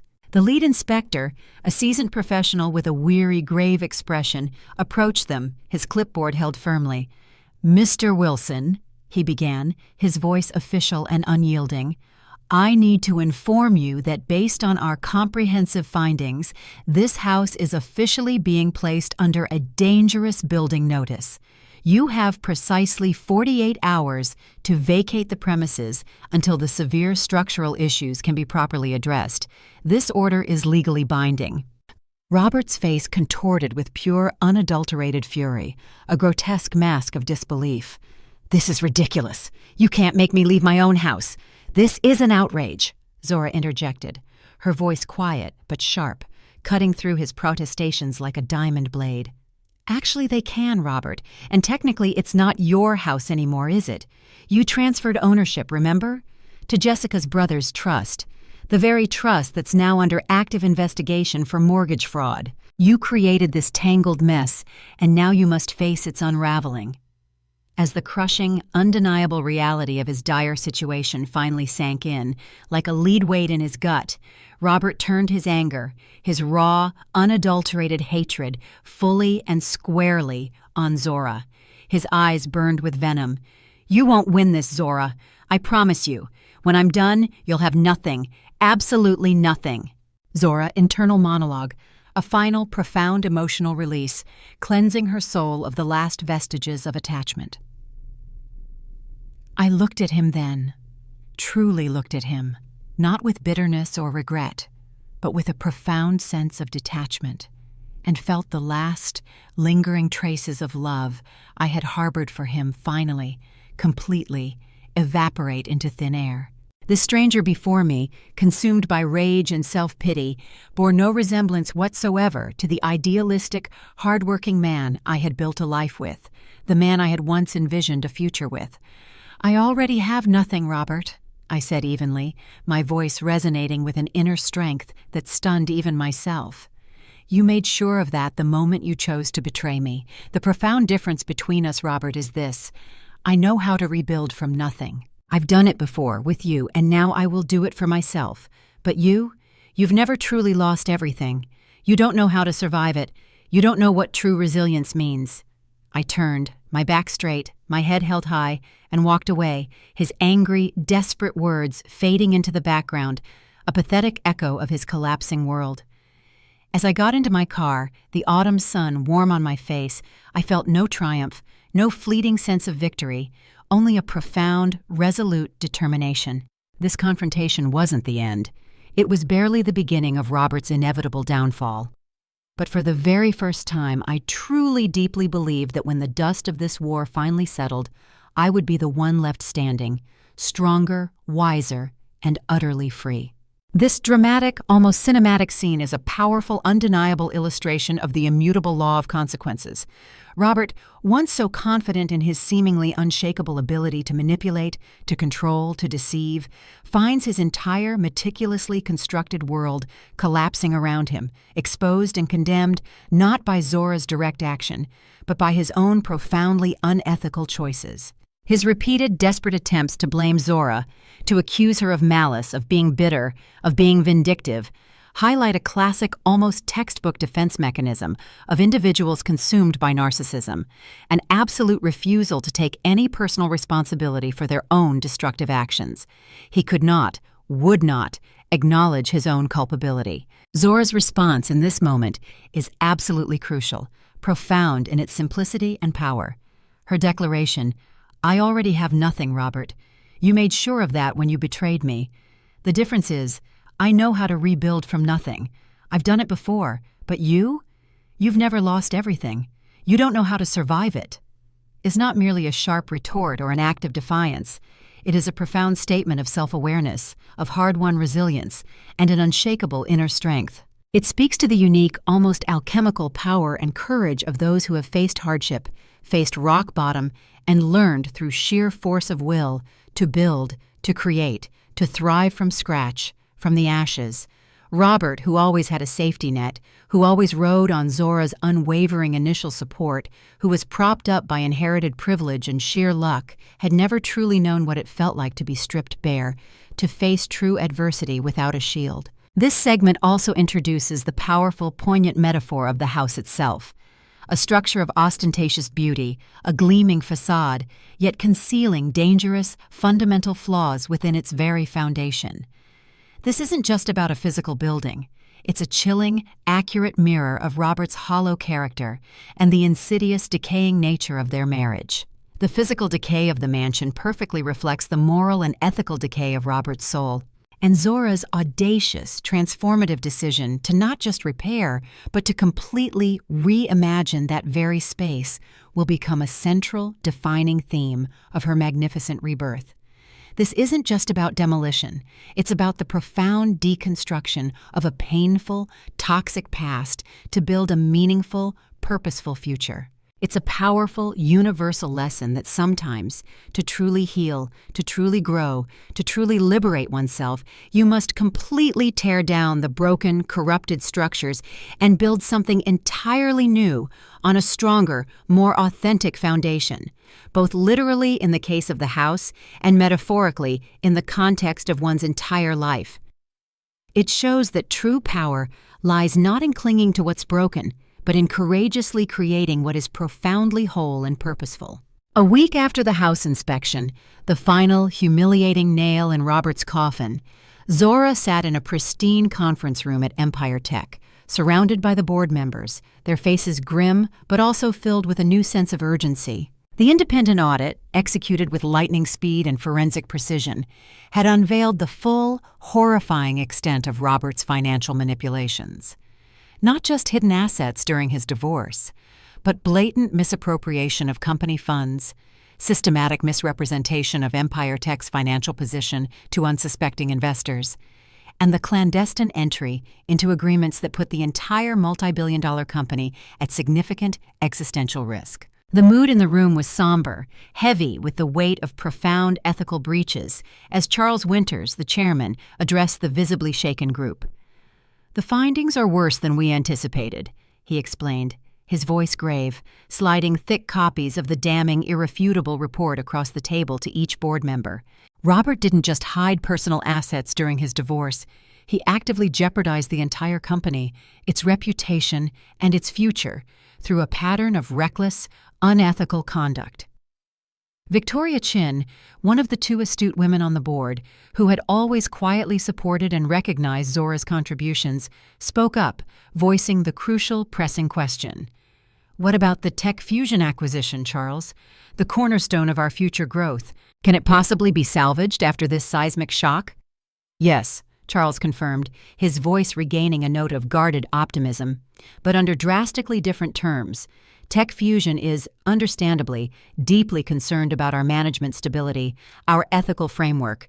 We have work to do to regain their trust." All eyes in the room, heavy with expectation and a nascent hope, now turned to Zora. Though she held no official position at Empire Tech anymore, her 20% ownership stake and her intimate, unparalleled knowledge of both the company's intricate operations and Robert's nefarious actions had made her the undeniable, indispensable center of the company's recovery process. "We need new leadership, ethical leadership that investors, partners, and employees can wholeheartedly trust," Charles continued, his gaze steady, unwavering on Zora. "The board, after much deliberation, has voted unanimously to permanently remove Robert as CEO, effective immediately. His tenure is over." He paused, letting the magnitude of this decision sink in, then delivered the truly unexpected, the offer that would change Zora's trajectory forever. "And Zora, we would like to offer you the position, the CEO of Empire Tech." "Yesi, Zora." Internal monologue, a rush of complex, swirling emotions, vindication, surprise, a moment of profound hesitation. The offer took me completely by surprise. After months of feeling pushed aside, forgotten, systemically erased from the company's very narrative, here was the formal, undeniable, resounding recognition of my intrinsic value, my leadership, my brilliance. It was everything Robert had tried to deny me. "I appreciate the profound offer, Charles," I said carefully, buying myself precious seconds to process the monumental decision, to gather my thoughts. "But I need time to consider it. Empire Tech was Robert's dream. I supported that dream. I breathed life into it. But I'm not entirely sure it was ever fully mine. Not in the way he wanted it to be." Charles nodded slowly, understanding dawning in his eyes, recognizing the depth of my dilemma. "Take all the time you need, Zora. The interim leadership team can competently handle things for now, but know this, we believe in you." After the meeting, Zora walked slowly, deliberately, through the hushed, cavernous Empire Tech offices, a ghost moving through a landscape of her own creation. Memories flooded back with each step. The late nights she spent working alongside Robert when they were just starting out, fueled by cheap coffee and boundless ambition. The jubilant celebration when they landed their first major client, a moment of pure triumph. The astonishing, explosive growth from a tiny team of 5 to a sprawling corporation of 500. This was a place steeped in her history, a monument to her unacknowledged contributions. But did it truly represent her future? Was this the legacy she wanted to claim, or merely a victory lap on someone else's track? Her phone rang, jarring her from her reverie. It was Patricia, with an update on the divorce case. "The judge has definitively ruled in our favor, Zora," her formidable lawyer said without preamble, her voice brimming with satisfaction. "Robert's blatant, provable attempts to hide assets constitute undeniable fraud. The fraudulent divorce settlement is being summarily set aside, and a new comprehensive division of assets will be ordered based on the true financial picture, every single hidden penny exposed." "What does that mean exactly?" Zora asked, her voice tight with a mixture of relief and dawning understanding. "It means, Zora," Patricia explained, "you're legally entitled to half of everything. Not just what Robert grudgingly disclosed, but what he so desperately tried to hide. The offshore accounts, the illicit real estate investments, the shell corporations, absolutely everything. Justice has been served." "And the house?" "Condemned until the severe structural issues are adequately addressed," Patricia confirmed, her voice grim. "The mortgage company is aggressively pursuing action against the trust for the fraudulent transfer. It's a complete financial and legal mess that will, frankly, take months to fully untangle. Robert's house of cards has utterly collapsed." "Where is Robert staying?" Zora asked, surprised to find she still cared enough to wonder, a flicker of residual humanity in her. "He moved into a hotel after the evacuation order," Patricia said. "From what I hear, Jessica moved out days before, wisely took what she could carry, and vanished." After ending the call, Zora found herself standing, almost unconsciously, outside what had once been her spacious, sunlit office, now occupied by someone else. Through the glass walls, she could see a young woman working diligently at the desk, surrounded by personal photos and mementos. Life had indeed moved on without her here, in this specific corner of the corporate world. Her journey had diverged. Then another text, a jarring vibration from an unknown number. "Need to talk. It's important. Meet me at the cafe. 4:00 p.m. R. Robert." After absolutely everything he had done, every calculated betrayal, he still expected her to drop everything when he called, to simply appear at his command. Once, she would have, instinctively. But that was before she truly understood her own profound worth, her own liberated agency. She texted back, succinct and defiant. "I have appointments until 5. I can meet at 5:30. His reply was instantaneous, almost comically swift. "Fine, 5:30. Be there." A small, yet profoundly significant victory, Zora thought, pocketing her phone. Setting boundaries with Robert, asserting her time, felt like reclaiming precious, invaluable pieces of herself, rebuilding her shattered autonomy, one decisive text at a time. This phase of Zora's journey is absolutely pivotal, a true watershed moment in her profound transformation. She's not merely reacting to Robert's devastating actions anymore. She's actively, deliberately, proactively shaping her own future, meticulously designing the life she wants. The board's offer of the coveted CEO position is incredibly tempting, a symbolic, undeniable reclaiming of power, a public vindication of her worth. However, Zora's profound hesitation is deeply significant, revealing a level of self-awareness and integrity that truly sets her apart. She doesn't immediately grab the brass ring. She pauses, she questions, she delves deep into her own soul.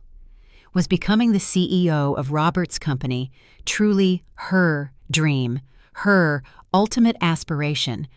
Or was it merely a measure of external vindication, a hollow victory in someone else's game? This is a powerful, universal lesson for anyone navigating life after profound betrayal or significant loss. True healing isn't solely about getting what you're owed or about proving others wrong. It's about the arduous, deeply personal journey of discerning what truly, authentically aligns with your deepest purpose, your core values, and your genuine passions. Zora doesn't simply seize the most obvious symbol of power. She strategically questions if it's the right symbol, the right path for her. Her discerning heart seeks alignment, not just acquisition. Her decision to delay meeting Robert, and even to be deliberately, subtly late, is a small but incredibly potent act of reclaiming her autonomy, her time, her self-respect. No longer is she dancing to his tune, beholden to his schedule, or reacting to his demands. She's setting her own rhythm, dictating her own terms. This might seem trivial in the grand scheme of things, but for someone who has been controlled, manipulated, and psychologically disempowered, these seemingly small acts of self-assertion are profoundly liberating and incredibly empowering. They are the quiet, defiant declarations of a woman reclaiming her agency. The fair divorce settlement, the legal dismantling of Robert's fraudulent empire, and the symbolic condemnation of the house are external validations of her courageous fight for justice. But Zora's internal journey, questioning her true desires, establishing firm, healthy boundaries, and slowly, painstakingly disentangling her identity from Robert's suffocating shadow, is the true measure of her profound transformation. It shows, unequivocally, that ultimate victory isn't just about financial gains or public vindication. It's about regaining complete control of your own narrative, your own destiny, and fundamentally, your own liberated, authentic self. She is building a new foundation, not just for a house, but for her soul. At precisely 5:45 p.m., a full 15 minutes late, a small yet profoundly rebellious act that felt liberating to Zora, she walked into the unassuming cafe. Robert sat hunched at a corner table, his figure looking diminished, smaller, almost deflated. His once impeccable designer suit was noticeably wrinkled, his eyes bloodshot, ringed with exhaustion and stress, and his usual commanding, arrogant presence was noticeably, tellingly absent. The formidable billionaire now looked like a mere man, beaten and exposed. "You're late," he muttered, his voice flat, devoid of its usual power, as she sat down across from him. "Yes," she agreed calmly, offering no explanation, no apology, no justification. Robert stared at her for a long, uncomfortable moment, a flicker of something unreadable, perhaps regret, perhaps dawning comprehension in his eyes. "They offered you my job," he stated, not a question, but a flat declaration of fact. "They did," Zora confirmed, her voice steady. "Are you going to take it?" he pressed, a hint of desperation in his tone. "I haven't decided," Zora replied, truthfully. The decision was still simmering, crystallizing within her. Robert. Running a hand through his now slightly disheveled hair, a gesture so familiar it still, surprisingly, tugged at Zora's memory. A phantom ache. "I could fight it, Zora. I still have allies on the board, people who owe me favors, people who are loyal to my legacy. I could rally them, Zora." "You could, Robert, but you'd ultimately lose. The evidence is simply too strong, too overwhelming. The independent audit meticulously found everything. Your position is untenable." As Robert his expression hardening, a flash of his old resentment returning. "Because you pointed them in precisely the right direction, didn't you? You led them straight to my vulnerabilities." Zora. "No, Robert, because I paid attention all these years, meticulously. Because even when you, in your arrogance, thought I was just the supportive, oblivious wife, I was learning, I was watching. I was understanding the business, the intricate operations, the financial nuances, just as well as you did, if not better. You simply failed to see me." Robert fell silent, truly silent, seeming to genuinely see her, perhaps for the very first time in years, truly recognizing the formidable woman across from him, stripped bare of his convenient projections. "What do you truly want, Zora?" he finally asked, his voice devoid of its usual arrogance, tinged with a raw, unexpected vulnerability. "Money? The company? Revenge?" It was the profound question Zora had been asking herself for months in the quiet solitude of her hotel suite, in the depths of her soul. What did she truly, profoundly want from all this, beyond the wreckage? The answer, she realized, had evolved, had deepened, as she had discovered more of Robert's insidious deceptions, as she had reconnected with her own intrinsic strength, her own authentic self. "I want what I justly earned," she said simply, clearly, unequivocally. "Half of absolutely everything we built together, recognition for my undeniable contributions, my rightful legacy. And then, Robert, I want to move forward with my life, a life without you in it, completely free of your shadow." Robert's laugh, when it came, was bitter, hollow, tinged with self-pity. "Just like that? 15 years of marriage? A lifetime of shared experiences, and you can simply walk away just like that?" "You walked away first, Robert," Zora reminded him, her voice unwavering, cutting through his self-serving narrative. "You walked away the moment you decided I was replaceable. You walked away when you moved another woman into our home while I was still your wife. You walked away when you deliberately, calculatingly tried to cheat me out of everything we built together. Your actions, Robert, spoke louder than any words." Robert, a rare fleeting moment of genuine remorse. "I made mistakes, Zora," he admitted, his voice barely a whisper, a flicker of true vulnerability in his eyes. "Profound mistakes, but everything I did for us, for the company, for our future, I thought." Zora. "No, Robert, you did it for yourself. There hasn't been an us in your mind for a very, very long time. There was only you." Zora stood up, gracefully, decisively, ready to leave. The conversation had served its purpose. She had delivered her truth, unvarnished and unwavering. "The board meeting is tomorrow at 9 a.m., she informed him, her voice professional, matter-of-fact. "They'll formally announce your removal as CEO and vote on the new leadership. You should be there, Robert." "Why?" Robert asked, a flicker of his old defiance returning. "To watch them hand everything I built to you." "Because despite everything, Robert, it's still the company you founded," Zora said, pausing at the door, her hand on the cool metal. "And because how you handle this, how you choose to conduct yourself in defeat, will ultimately determine whatever future, if any, you have in the tech industry. This is your moment of truth, and it wasn't everything you built, Robert. It was everything we built. The sooner you truly accept that, the sooner you can genuinely begin to move forward." As she walked out of the cafe, leaving Robert in his diminished state, Zora felt a profound, liberating weight lifting from her shoulders, a burden she hadn't realized she was still carrying.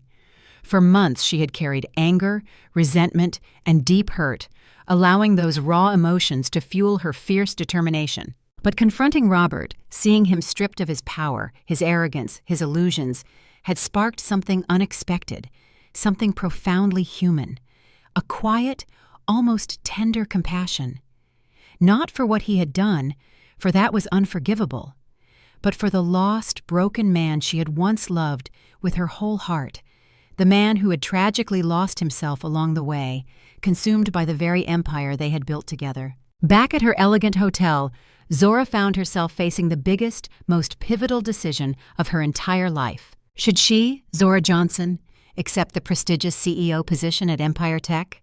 Could she truly separate the company, its legacy, its future, from the painful, haunting memories of her shattered marriage? Did she even, at her core, want to lead the very empire that had ultimately destroyed her past? She called the one person who had been there since the absolute beginning, her bedrock, her guiding star, her wise grandmother, Ruth. Ruth, the formidable woman who had raised her after her parents' untimely passing, who had instilled in her the profound value of both unconditional forgiveness and fierce, unwavering self-respect. "They offered me the CEO position, Grandma," Zora explained, carefully, painstakingly, catching Ruth up on the latest seismic developments. "And?" Ruth asked, her voice calm and steady, unwavering even at 82. She didn't waste words, always cutting straight to the heart of the matter. "And I honestly don't know if I should take it, Grandma. I'm torn." "Why not, Zora? What holds you back?" Ruth probed gently, her wisdom a soothing balm. Zora sighed, a heavy exhale of the doubt she was carrying. Because, Grandma, it was Robert's dream, not truly mine. Because every single corner of that imposing building holds painful, visceral memories, echoes of a past I'm trying to transcend. Because I'm not sure I want to build my future, my legacy, on a foundation he laid, tainted by his deceit. Ruth was quiet for the long, reflective moment, her wisdom palpable even over the phone lines, a silent force. "What was your dream, Zora?" she finally asked, her voice soft but direct, cutting through the layers of corporate ambition and past pain. "Before Robert, before Empire Tech, before all this complexity, what did you truly, authentically want for yourself?" The question caught Zora completely off guard, a sudden, unexpected light illuminating a forgotten path. It had been so long, so profoundly long, since she had genuinely thought about her own dreams, separate from Robert's relentless ambitions or their meticulously constructed shared goals. "I wanted to create something meaningful," she said slowly, searching for the words, for the truth buried deep within her, something that would genuinely help people, truly make a difference, especially for women of color in tech, for marginalized communities. "I wanted to build bridges, unbreakable connections, between cutting-edge technology and communities that have historically been left behind, forgotten by innovation." She paused, the clarity of her vision strengthening with each word. "I still want that, Grandma. More than ever." "Then maybe the fundamental question isn't whether you should take over Empire Tech," Ruth suggested gently, her voice full of profound insight. "Maybe it's whether Empire Tech can become the powerful vehicle for your dream, Zora, or if you need to build something entirely new, something completely your own, from the ground up, with a completely different purpose." Zora. Internal monologue after the call, a profound shift in perspective. After ending the call with Grandma Ruth, her wise words echoing in my mind, I spent hours, deep into the night, researching, thinking, meticulously planning. By morning, the first rays of dawn illuminating my suite, I had made my decision. At the board meeting, all eyes were on me, expectant, curious, as I entered the conference room. Robert sat at the far end of the table, a solitary, diminished figure, his expression unreadable, a blank mask. Charles called the meeting to order, his voice formal, and officially announced Robert's permanent removal as CEO. "Now we must address the leadership vacuum," Charles continued, his gaze sweeping over the board. "As previously discussed, the board would like to formally offer the CEO position to Zora Johnson, whose 20% ownership and intimate knowledge of the company make her uniquely qualified to lead Empire Tech into its next chapter." I stood up, my posture straight, my voice clear and resonating with a quiet power. "Thank you, Charles, and thank you to the entire board for your immense confidence in me, but I must respectfully decline the offer." Murmurs of genuine surprise, a collective gasp filled the room. Robert's head snapped up, his eyes fixed on me with utter disbelief, astonishment etched on his face. He clearly had not anticipated this. "Ari Diaz." "Instead," I continued, my voice strong, my vision clear, "I would like to propose an alternative. Empire Tech needs fresh, untainted leadership, someone not entangled in the recent controversies, someone who can genuinely rebuild trust with our investors, our partners, and our dedicated employees. Someone with an unblemished record of integrity." I gestured gracefully to Victoria Chin, who looked utterly stunned. "I believe Victoria would be an excellent, indeed an indispensable CEO. She knows the company inside and out, she has the deep respect of the entire team, and she has always demonstrated unwavering integrity in all her dealings." Victoria looked absolutely flabbergasted. "Zora, Please," I said, a gentle, encouraging smile on my face. "Hear me out. Empire Tech has always, at its core, been about innovation, about pushing technological boundaries. But somewhere along the way, we tragically lost sight of our fundamental responsibility to ensure that technology serves everyone, not just those who already have access and privilege, not just the privileged few." I then laid out my bold vision, a comprehensive proposal for a powerful new division within Empire Tech, Empire Forward, focused solely on developing groundbreaking technology solutions for underserved communities, led by me, but operating with significant autonomy and its own dedicated resources. I'm not walking away from Empire Tech, I clarified. I'm simply asking for the profound opportunity to expand its mission, to use my substantial shares and my specialized expertise to build something that powerfully complements the existing business, while critically addressing the glaring gaps in the market and fulfilling our fundamental social responsibility. The board members exchanged thoughtful, impressed glances, considering her audacious, visionary proposal. Robert remained utterly silent, his expression shifting from initial surprise to something far more complex.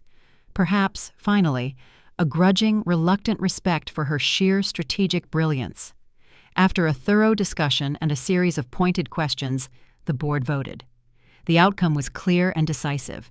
Victoria Chin would become the new CEO of Empire Tech. Zora would head the new, purpose-driven division, Empire Forward, with substantial resources, a dedicated team, and complete operational autonomy. Her 20% ownership stake would remain intact, ensuring her ongoing, powerful influence in the company's future direction. As the meeting adjourned, a quiet hum of renewed energy in the room, Robert, a shadow of his former self, approached her. "That was unexpected, Zora," he said quietly, his voice devoid of its usual arrogance, tinged with a strange mix of resignation and admiration. "Did you honestly think I wanted your job, Robert?" Zora asked, a faint, knowing smile playing on her lips. "I thought you wanted to take everything from me, the way you mistakenly believe I took everything from you." Zora shook her head, a deep calm radiating from her. "That was never my goal, Robert. My only goal was to achieve what was fair. Recognition for my undeniable contributions, my rightful share of what we built, and the liberating chance to move forward on my own terms." Robert nodded slowly, his gaze distant, contemplative. "The house," he said after a long, reflective moment. "I've been thinking deeply about what to do with it. It's a mess." "It's not my problem anymore, Robert," Zora pointed out gently. "No, but it is mine. The trust is being dissolved due to the fraud investigation. Ownership will legally revert to both of us as marital property, a shared burden." He hesitated, then with a surprising act of genuine contrition added, "I want to sign my half over to you, Zora, completely. You can sell it, fix it, burn it down, whatever you want. It's yours, free and clear." Zora studied his face, a flicker of genuine curiosity, looking for the usual catch, the hidden agenda. "Why would you do that, Robert? Why this unexpected gesture?" "Because it was your dream house, Zora, not mine," Robert admitted, his voice surprisingly soft. "And because—" He trailed off, then with a new squaring of his shoulders, a flicker of nascent integrity, he concluded, "Because I owe you that much, at least. It's the least I can do." As Zora left the impressive Empire Tech building, she felt truly, profoundly free for the very first time in months. The divorce would be finalized soon, with a fair, equitable division of assets. Her new visionary role would allow her to pursue her own profound vision, her true purpose, while maintaining her powerful stake in the company she had meticulously helped build. And the house, the beautiful broken house, a symbol of past pain, would be entirely hers to decide what to do with. The journey wasn't over. There would undoubtedly be challenges ahead, steep mountains to climb, rebuilding her life, firmly establishing her new, groundbreaking division, perhaps even one day, finding love again. But Zora was no longer defined by what Robert had done to her. She was now powerfully, unequivocally defined by what she would do next, by the extraordinary future she would meticulously build for herself and, crucially, for others. And that future, she was absolutely certain, would be radiantly bright. This phase of Zora's journey is arguably the most profound and transformative. Her audacious rejection of the coveted CEO position, a role many would fight tooth and nail for, a symbol of ultimate corporate power, demonstrates a monumental shift in her core values. It's no longer about external validation, about superficial power, or about merely proving a point to Robert. It's about genuine impact, deep alignment with her deepest purpose, and the profound liberation of defining success on her own terms. By advocating for Victoria, and more importantly, by strategically creating and leading Empire forward, Zora isn't just making a shrewd business move. She's enacting her deeply held vision for a more equitable, inclusive tech world.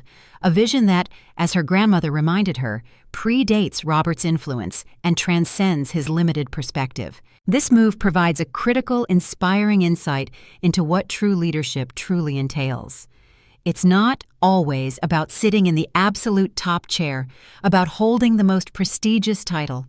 It's often about leveraging your unique influence, your substantial resources, and your specialized expertise to empower others and to create the fundamental, positive change you want to see in the world. Zora's 20% ownership and her complete autonomy in the new division give her immense power and influence without the burden of directly rebuilding a company intrinsically tied to painful, haunting memories of her past marriage. She has found a way to wield power with purpose, with heart. Robert's truly unexpected gesture regarding the house, his decision to sign his half over to Zora, is a complicated, multi-layered moment. Is it a flicker of genuine remorse, a belated attempt at partial redemption, or simply a pragmatic recognition that the house, now condemned and a financial liability, is no longer worth fighting for? Perhaps, most likely, a complex mixture of all three. Regardless of his underlying motivation, this gift, however tainted by past pain, provides Zora with complete, unburdened control over a physical space that had symbolized both her shattered dreams and his profound betrayal. This tangible act of finality, however bittersweet, empowers her to transform a monument of pain into a vibrant beacon of hope. The Community Technology Center.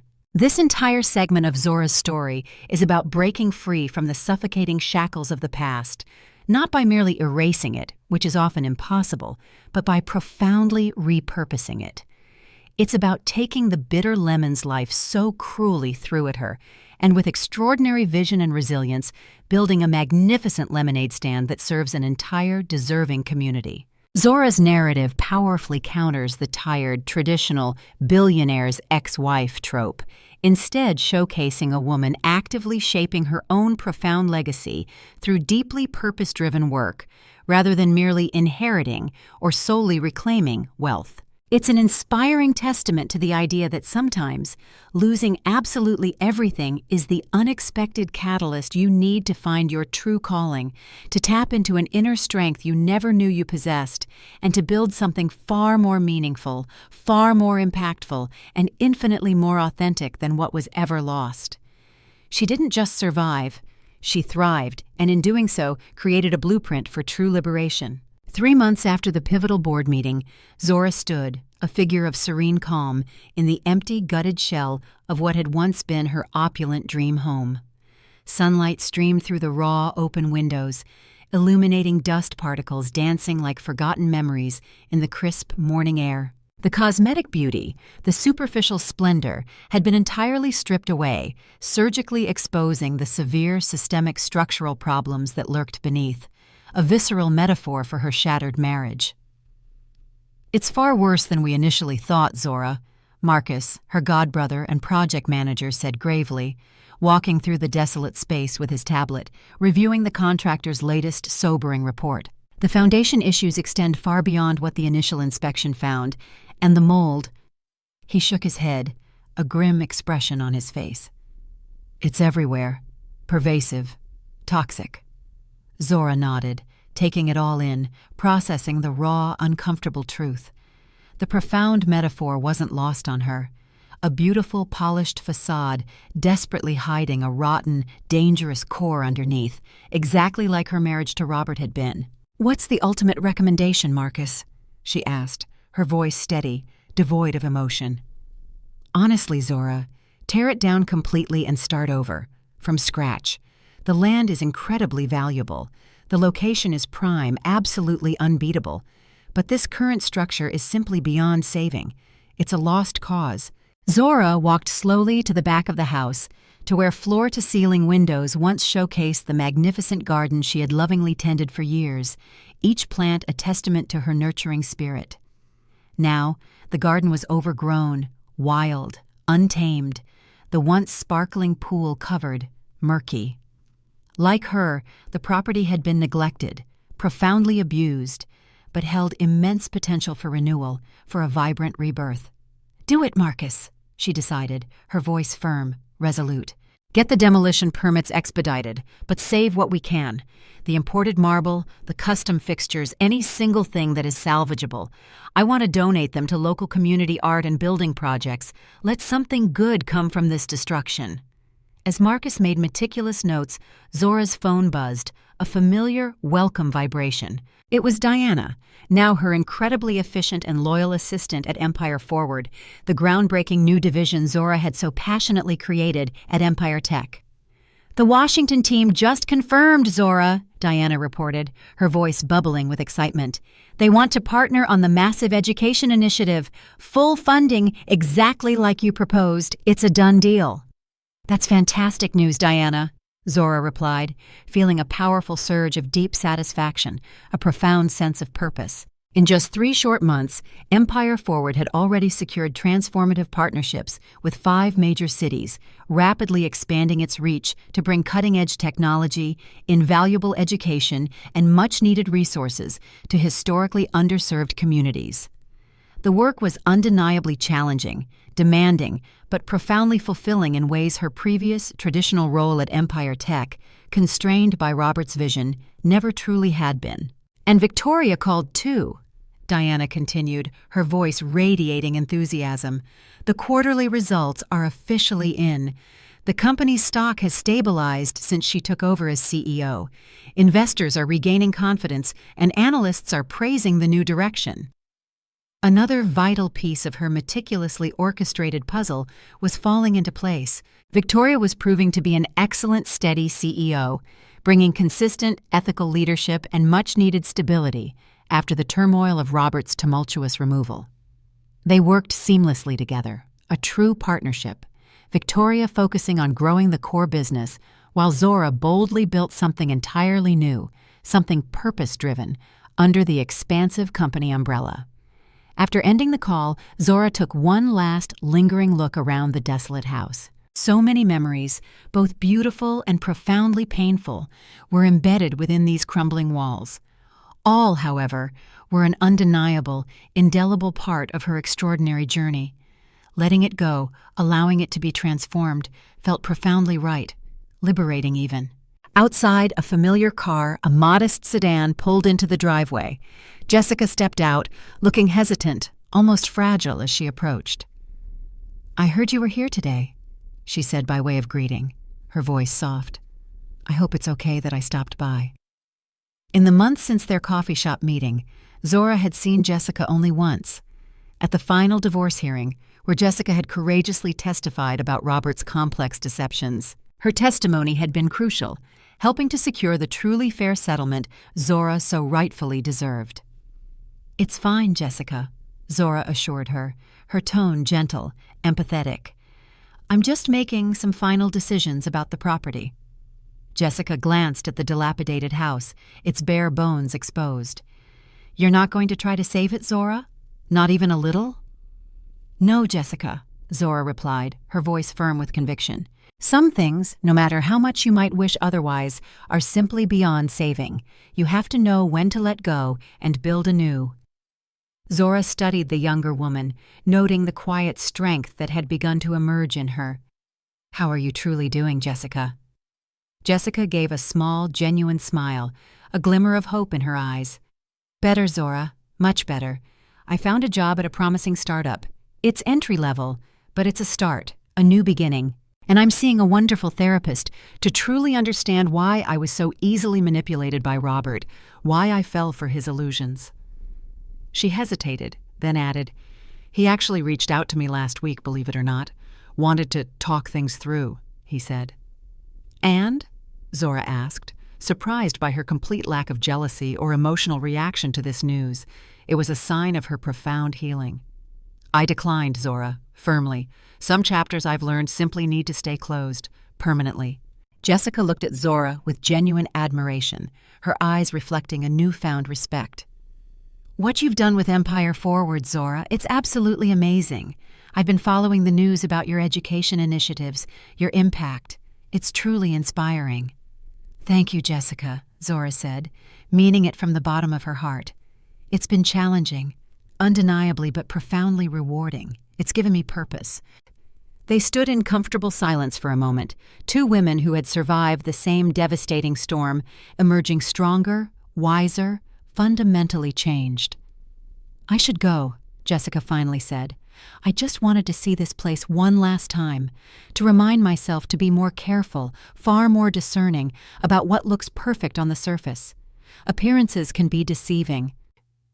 As Jessica drove away, a sense of quiet closure settling over Zora, Marcus approached with a stack of paperwork for Zora to sign. Demolition permits, contracts with the new architect, detailed plans for the future of the transformed property. Are you absolutely sure about this, Zora? He asked, his voice laced with a final bit of caution. Once we start demolition, there's no turning back. It's final. Zora signed the papers without a moment's hesitation, her signature firm and decisive. I'm sure, Marcus, more certain than I've ever been. It's time to build something truly new, something meaningful. This phase of Zora's story is a vivid, inspiring tableau of radical transformation, not just of a physical structure, but far more importantly, of a mindset, a soul, a destiny. The deliberate, courageous decision to tear down the old mansion, a monument to her deepest pain and betrayal, and instead build the Johnson Technology Center, a beacon of hope and opportunity, is a profound, almost spiritual symbol. It's taking the very site of her past suffering and actively, powerfully transforming it into a source of immense public good, a catalyst for community empowerment and educational upliftment. This isn't simply an act of revenge. It's an act of profound visionary creation and unparalleled altruism. Zora isn't just healing herself. She's extending that healing, that opportunity, that transformation, to an entire community. She is literally building a future from the foundations of a broken past. The deepening, evolving interactions with Jessica here are also deeply poignant and incredibly significant. Jessica's own transformation from a naive accomplice, blinded by illusion, to a self-aware survivor, now seeking her own path to healing and purpose, remarkably mirrors Zora's own journey, albeit from a profoundly different, often less sympathetic starting point. Her courageous recognition of Zora's groundbreaking work, her sincere apology, and her decisive action to prioritize her own healing, some chapters need to stay closed, demonstrate a powerful level of personal growth and newfound maturity.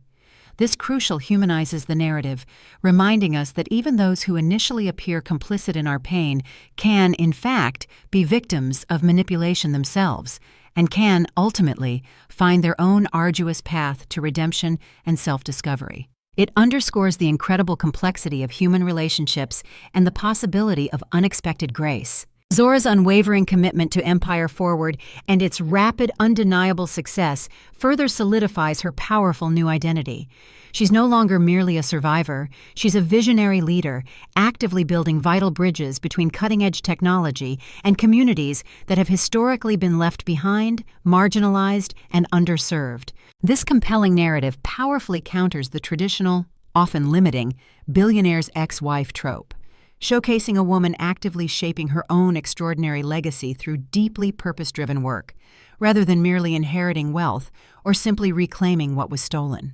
It's an inspiring testament to the profound idea that sometimes losing absolutely everything, experiencing the deepest betrayal, is precisely the catalyst you need to unearth your true calling, to tap into an inner strength you never knew you possessed, and to build something far more meaningful, far more impactful, and infinitely more aligned with your authentic self than anything you ever had before. Zora's actions scream a powerful message. Purpose, not possessions, defines true wealth and ultimate liberation. Over the next few weeks, Zora threw herself wholeheartedly into both her groundbreaking work at Empire Forward and the detailed plans for the burgeoning community center. The old decaying house finally came down, its demolition a cathartic roar, making way for something entirely different, something profoundly new and purposeful.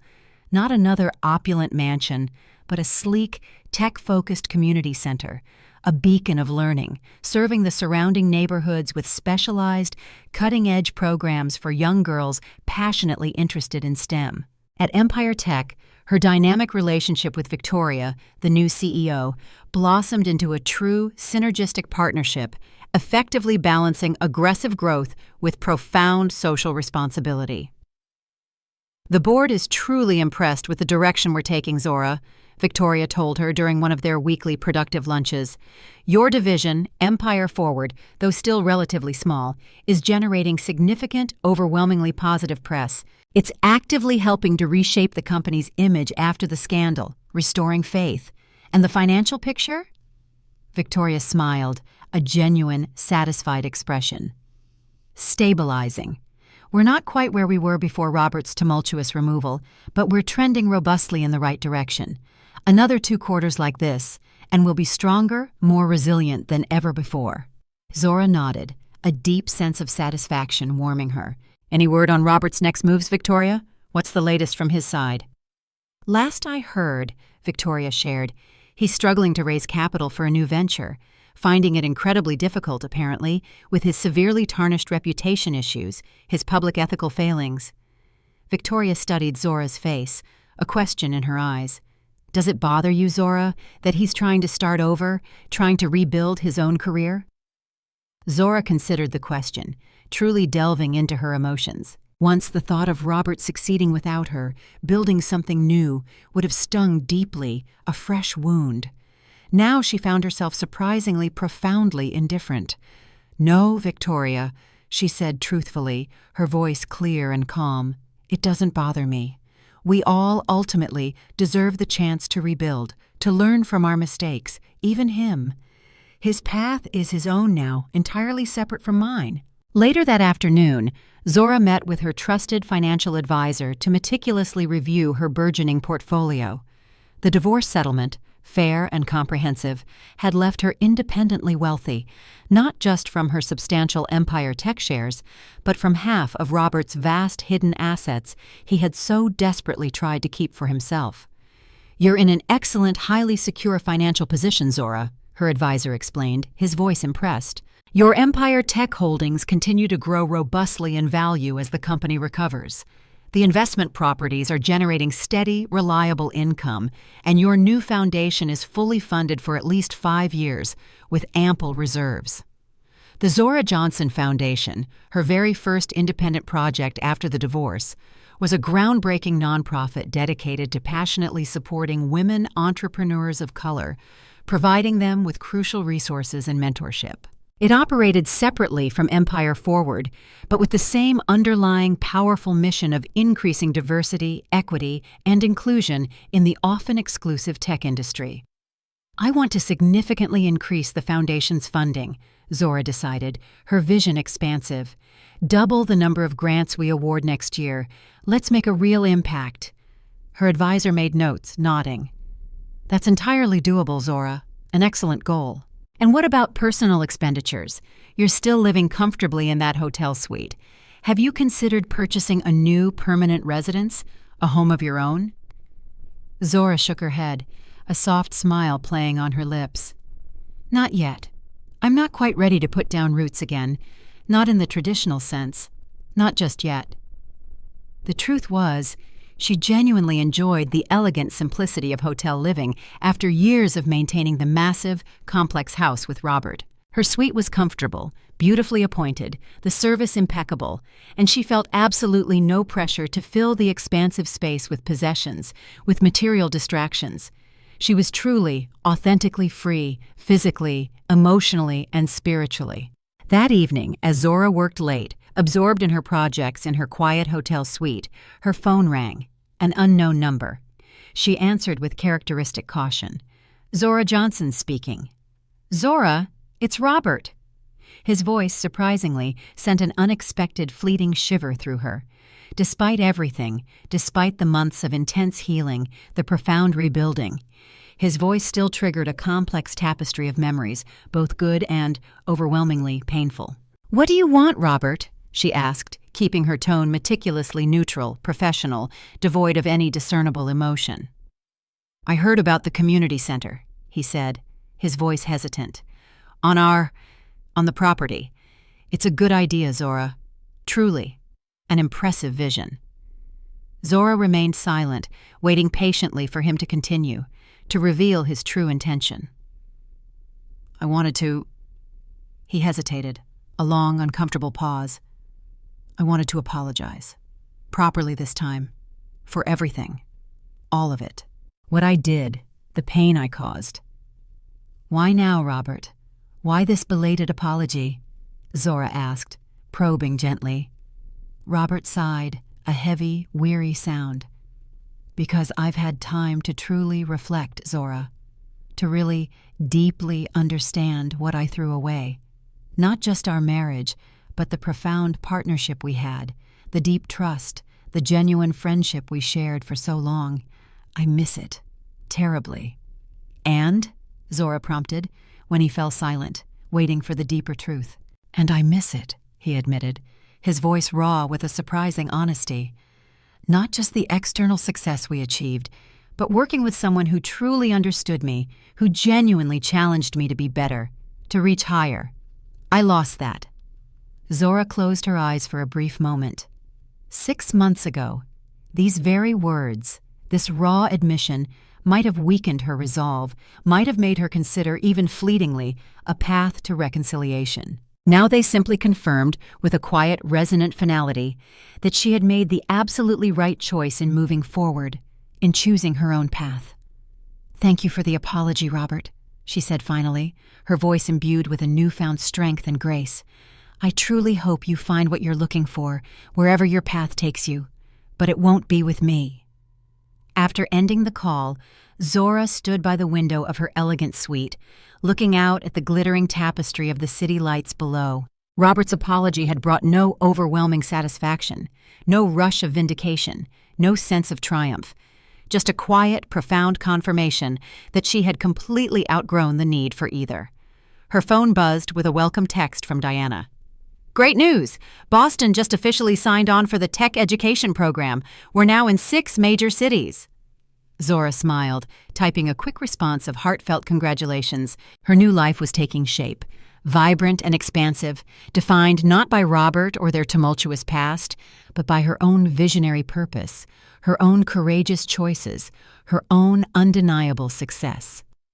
As she returned to her work, a deep sense of contentment settled over Zora, something she hadn't experienced in a very, very long time. Not the fleeting happiness of material wealth or transient status, but the deep, abiding satisfaction of building something truly meaningful, something that would outlast her, something that would create a lasting, positive impact.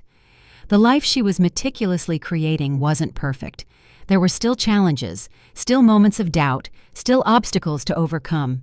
But it was authentically, beautifully, unequivocally hers, and for now, that profound truth was more than enough. 6 months after the demolition of the old broken house, Zora, radiating quiet confidence, stood at the podium on a makeshift stage, addressing the eager crowd gathered for the grand opening of the Johnson Technology Center. The warm autumn sun cast a golden glow over the diverse attendees.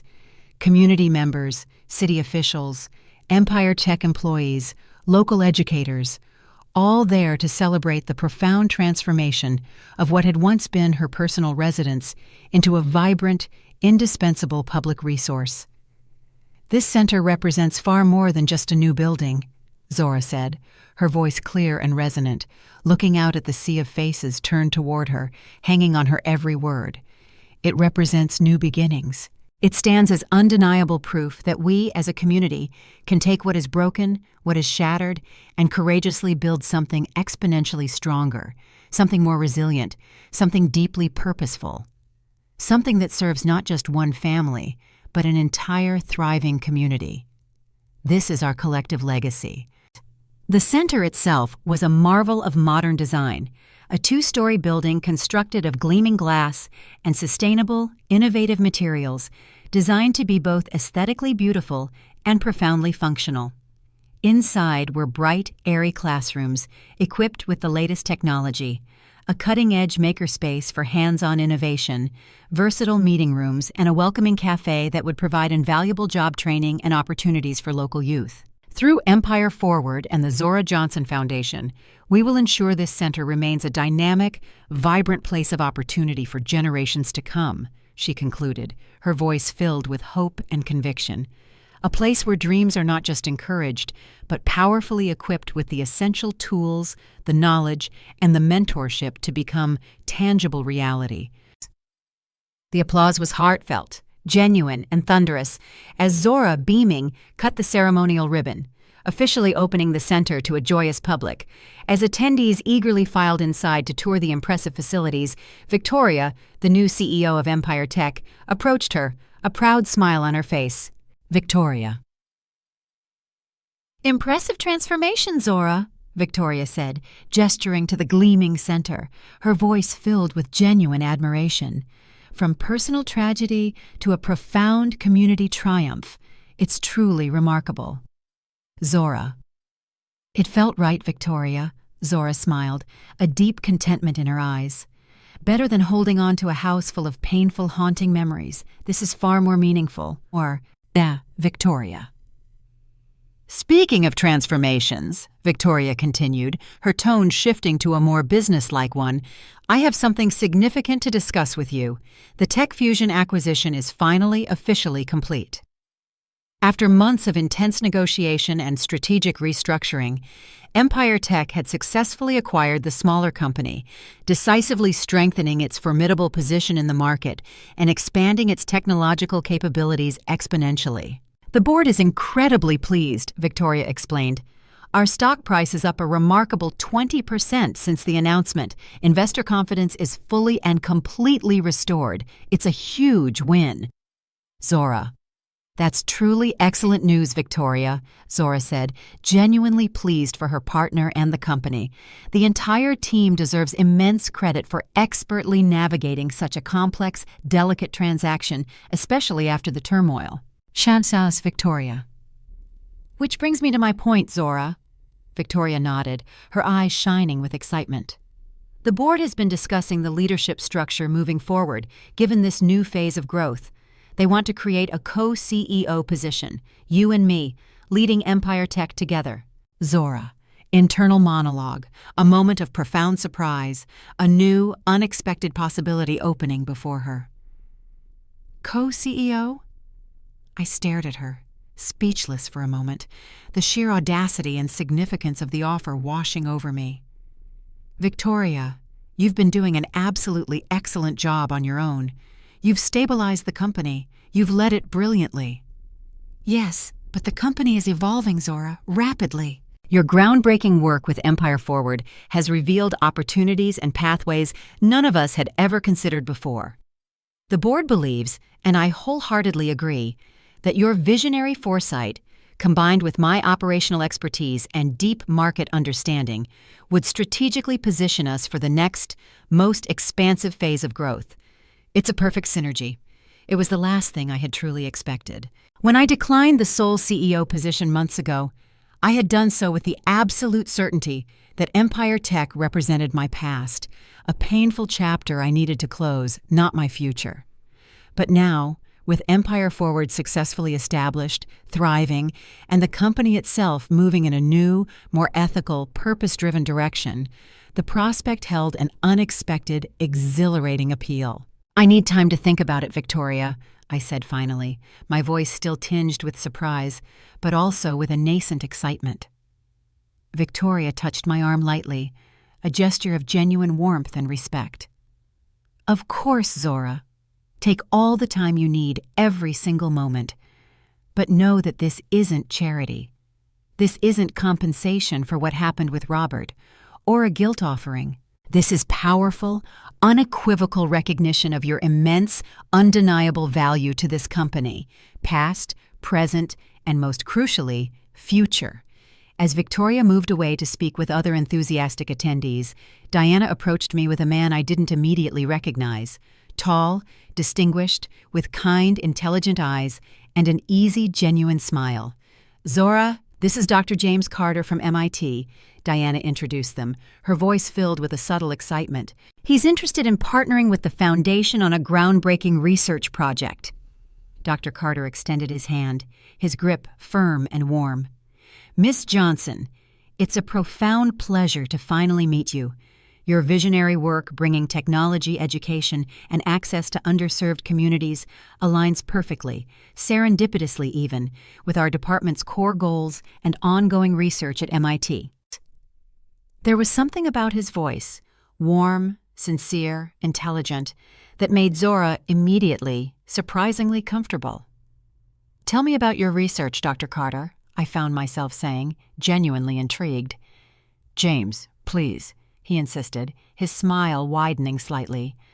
"I'm studying the profound impact of early technology access on long-term career choices, particularly for young girls and minority students, who are often overlooked. Your centers in Boston and Atlanta would be ideal research sites, perfect for our longitudinal studies."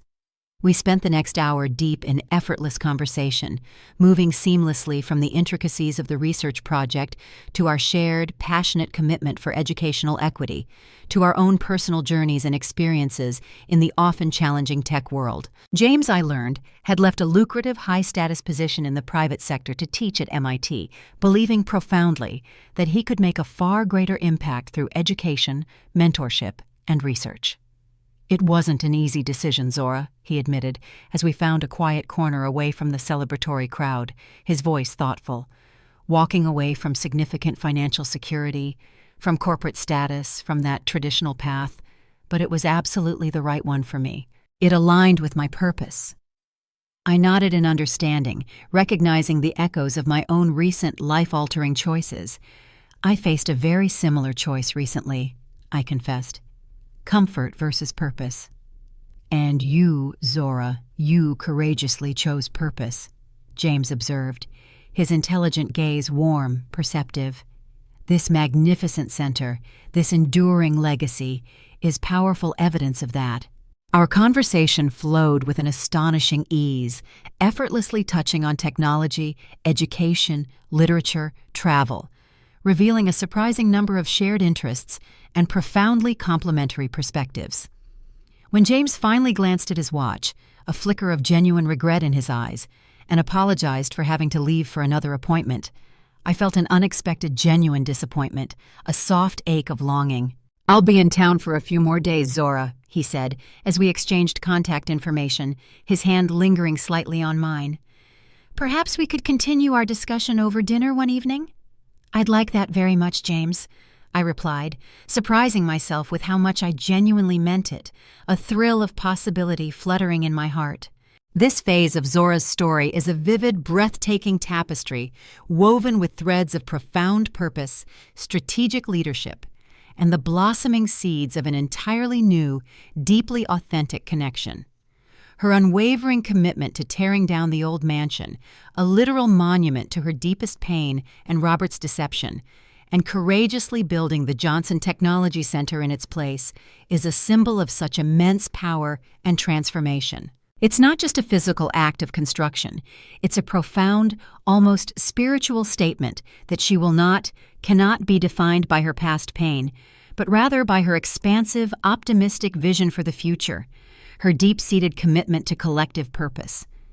This extraordinary act of creation, born from destruction, resonates deeply with her new, groundbreaking mission for Empire Forward: to build bridges, to shatter barriers, to create unparalleled opportunities, and to truly serve. Victoria's offer of a co-CEO position, after Zora had initially declined the sole CEO role, is an undeniable testament to Zora's intrinsic, powerful value, even after she deliberately stepped away from the traditional corporate ladder. It highlights a crucial, progressive insight: that true leadership and profound impact can be recognized and handsomely rewarded in non-traditional, innovative ways, especially when one's work contributes so significantly to a company's renewed image, its ethical standing, and its social responsibility. This is a crucial, inspiring insight for aspiring leaders everywhere.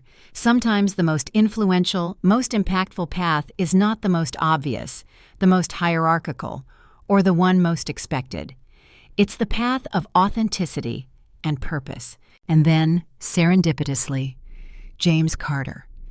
His introduction marks a significant, beautiful shift in Zora's intensely personal narrative. After a protracted, arduous period defined by profound betrayal, by relentless professional battles, by deep emotional healing, the exhilarating possibility of a new, healthy, deeply authentic connection, built on shared values, on intellectual companionship, and on mutual, unwavering respect, gracefully emerges. His impressive background, his courageous life choices, his passionate, unwavering commitment to education, all align perfectly, almost magically, with Zora's evolved sense of self and profound purpose.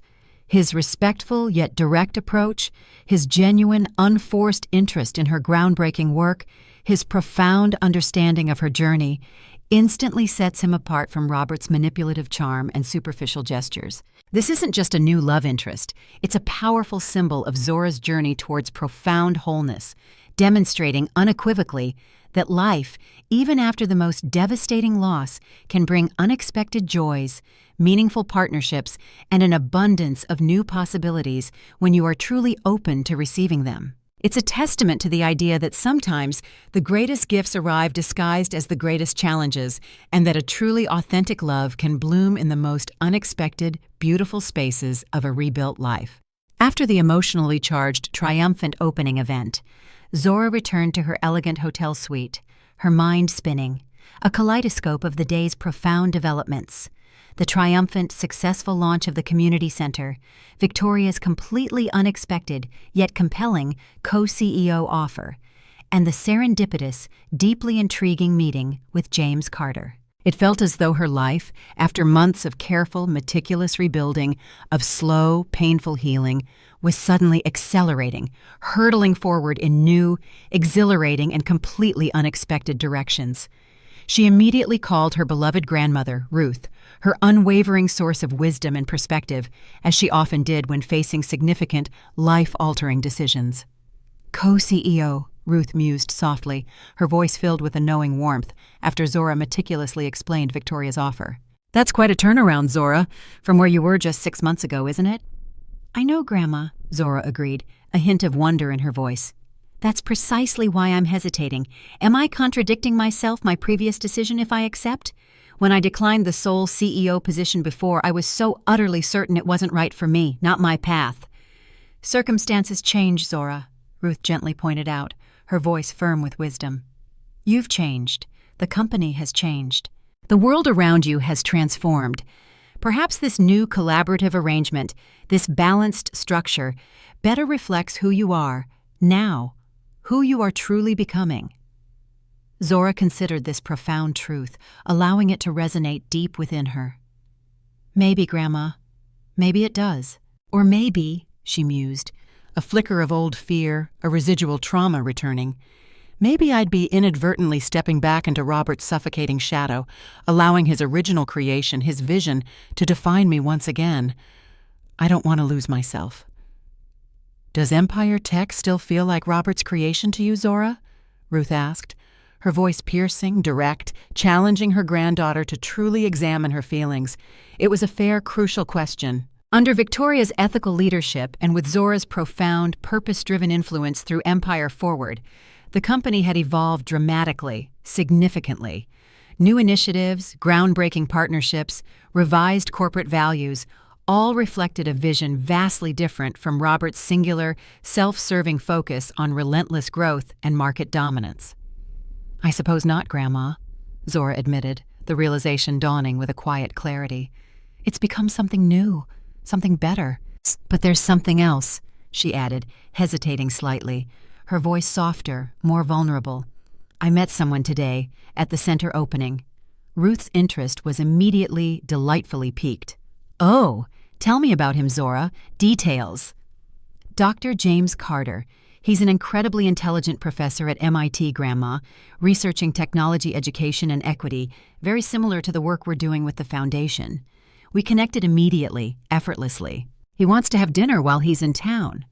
And this, Zora, is relevant to your career decision." "How?" Ruth asked playfully. though Zora could clearly hear the warm, knowing smile in her voice. "I don't know, Grandma," Zora admitted, a soft, self-conscious laugh escaping her lips. It just made me realize how much my entire world has been consumed by Empire Tech, by the tumultuous divorce, by the relentless need to prove myself, to survive. Meeting someone new, someone completely separate from all that painful history, someone with such genuine kindness and intelligence, it felt incredibly refreshing, Grandma, like breathing fresh air after being trapped for so long. Ruth was quiet for a long, thoughtful moment. "Zora, my dear, you've always been the type to throw yourself completely, passionately, into whatever you commit to. That's your immense strength, your fire, but it can also be a profound weakness if you don't diligently maintain balance in your life. You think accepting the co-CEO position would throw you off balance, would consume you again?" "I think, Zora," Ruth continued, her voice gentle yet firm, "you need to ask yourself what you truly, authentically want for your life now, at this very moment, not just for your career. What will bring you genuine fulfillment? What will truly allow you to grow, to blossom, to evolve? What will ultimately give you profound joy, my darling girl?" Ruth paused, allowing her words to sink in, to resonate. "And whether it's accepting the co-CEO position or simply having dinner with this charming Professor Zora, give yourself complete, unwavering permission to explore without feeling like you're betraying your past decisions or compromising your integrity. Your journey is your own, and it is still unfolding beautifully." Zora, internal monologue after the call, a profound sense of clarity and empowerment washing over her. After ending the call with my wise, extraordinary grandmother Ruth, her insightful words echoing in my mind like a sacred mantra, I sat on my hotel balcony, watching the breathtaking city lights come alive as dusk settled, transforming the skyline into a glittering galaxy. Grandma Ruth was profoundly right. I needed to consider my entire holistic life, not just my professional ambitions, however grand they might be. For months, for what felt like an eternity, I had focused almost exclusively on intense recovery and meticulous rebuilding. The divorce, the company, the foundation, the community center, all of it had demanded my complete, unwavering attention, my entire being. But now, with those shattered pieces slowly, painstakingly, beautifully falling into place, perhaps, just perhaps, it was finally time to consider my personal happiness as well. My phone buzzed with a welcome text from James. "Enjoyed our conversation today immensely. Dinner tomorrow at 7 o'clock. I know a great place with live jazz if you're interested." I found myself smiling, a genuine, joyful smile spreading across my face as I typed my reply. "Jazz sounds absolutely perfect. See you at 7. Setting down my phone, my heart fluttering with a nascent excitement, I turned my attention back to Victoria's generous, compelling offer. Co-CEO of Empire Tech. Once, the idea would have seemed impossibly, ludicrously out of reach, a fantasy. Then, after the divorce and Robert's public removal, it had seemed like a potential step backward, a return to a tainted past. Now, however, with the company profoundly transformed, redefined, and my own visionary path meticulously clear, it represented something entirely different, something exhilarating. An unparalleled opportunity to powerfully shape the future of technology, to make a truly global impact on an even larger, more influential scale. Not Robert's legacy, but unequivocally, defiantly, my own. Not defined by their painful past, but by the expansive, vibrant future I would help courageously create. I reached for my laptop, a renewed sense of purpose coursing through me, and began drafting an email to Victoria. My decision wasn't final, not yet, but I was ready to discuss possibilities, to explore this remarkable new opportunity with the very same openness, the same hopeful anticipation that I was bringing to my dinner with James tomorrow. Life, I was discovering, didn't move in a neat, straight line from broken to healed, from loss to recovery. It spiraled forward, beautifully, sometimes bringing you back to familiar territory, to places of resonance, but always from a profoundly different angle, with new perspective, new strength, new possibilities. And for the very first time in a very, very long time, I found myself looking forward to the glorious unknown with an immense sense of excitement, rather than the paralyzing grip of fear. My future, I knew, was truly mine to create. The restaurant James had chosen was a hidden gem, intimate yet unpretentious, nestled in a converted brownstone with exposed brick walls, warm, soft lighting, and, as promised, exceptional live jazz. A talented trio played soulful melodies in the corner, the rich, mellow sound of the saxophone weaving through conversations without ever overwhelming them. Zora arrived precisely at 7:00, elegantly dressed in a simple, deep blue dress that perfectly complemented her dark skin, her hair styled in an elegant, sophisticated updo. James was already waiting, standing respectfully as she approached the table. "You look absolutely lovely, Zora," he said, his appreciation genuine, warm, and deeply respectful. "Thank you, James," Zora replied, a soft blush rising to her cheeks, suddenly feeling a flutter of nerves she hadn't experienced in years, a delightful, unfamiliar sensation. "This place is truly wonderful, a perfect choice." Over appetizers, their conversation flowed effortlessly, picking up exactly where it had left off at the center opening, delving deeper into the intricate intersection of technology, education, and profound social equity. James spoke passionately about his groundbreaking research, his kind eyes lighting up with an infectious enthusiasm as he described the inspiring transformation he had personally witnessed in students, especially those from disadvantaged backgrounds, who were given access to the right resources, the right tools, and crucial empathetic mentorship. "That's exactly what we're striving to create with our technology centers, James," Zora explained, her own passion igniting. "Not just mere access to equipment, but a vibrant, supportive community, mentors who look like them, who share their experiences, who understand their unique challenges. It truly makes all the difference, empowering them to dream bigger, to achieve more." James nodded in complete agreement, his expression thoughtful. "Absolutely. When I was growing up in inner-city Detroit, I was incredibly fortunate to have a dedicated math teacher, a Mr. Washington, who saw my raw potential, who believed in me fiercely, and pushed me relentlessly. Without him, I might never have even considered applying to MIT, much less ended up teaching there myself years later. Mentorship is everything." As their main courses arrived, the tantalizing aroma of expertly prepared food filling the air, the conversation subtly shifted to more personal, intimate topics. James, with a quiet sincerity, told her about his childhood in Detroit, his rigorous years at MIT as both a driven student and later as a respected professor, and his brief, amicable marriage that had ended not in bitterness, but in a mutual understanding that he and his ex-wife simply wanted different things from life. She wanted to travel the world, to experience everything, and I, conversely, wanted to settle down, to focus deeply on my research and teaching, to build a stable life, he explained, his voice gentle. "We're still friends, actually. She sends me postcards from whatever exotic country she's exploring at the moment. It's a lovely arrangement." "That's truly refreshing," Zora said, a genuine smile on her face. "An amicable divorce. Such a rare, beautiful thing."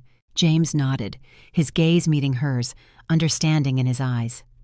"Not all endings have to be bitter, Zora. Sometimes people just genuinely grow in different directions, and that's okay. It's part of the human journey." He paused, then, with a delicate sensitivity, added, "I hope it's not too forward of me to ask, Zora, but I've read about what happened with Empire Tech and your ex-husband. That couldn't possibly have been easy for you." Zora appreciated his directness, his unforced empathy. "It wasn't easy, James. Far from it. It was brutal. But in some profound ways, it was necessary. It forced me to rediscover what I truly, deeply wanted, what I was truly capable of achieving entirely on my own, separate from anyone else." "And what did you discover, Zora?" James asked, his interest sincere, profound. "Tell me." Zora considered the question, her gaze distant, thoughtful. "That I'm far stronger than I ever knew. That my intrinsic value doesn't depend on anyone else's recognition or their validation. And that sometimes, James, what seems like a devastating ending is, in fact, simply a new, powerful beginning."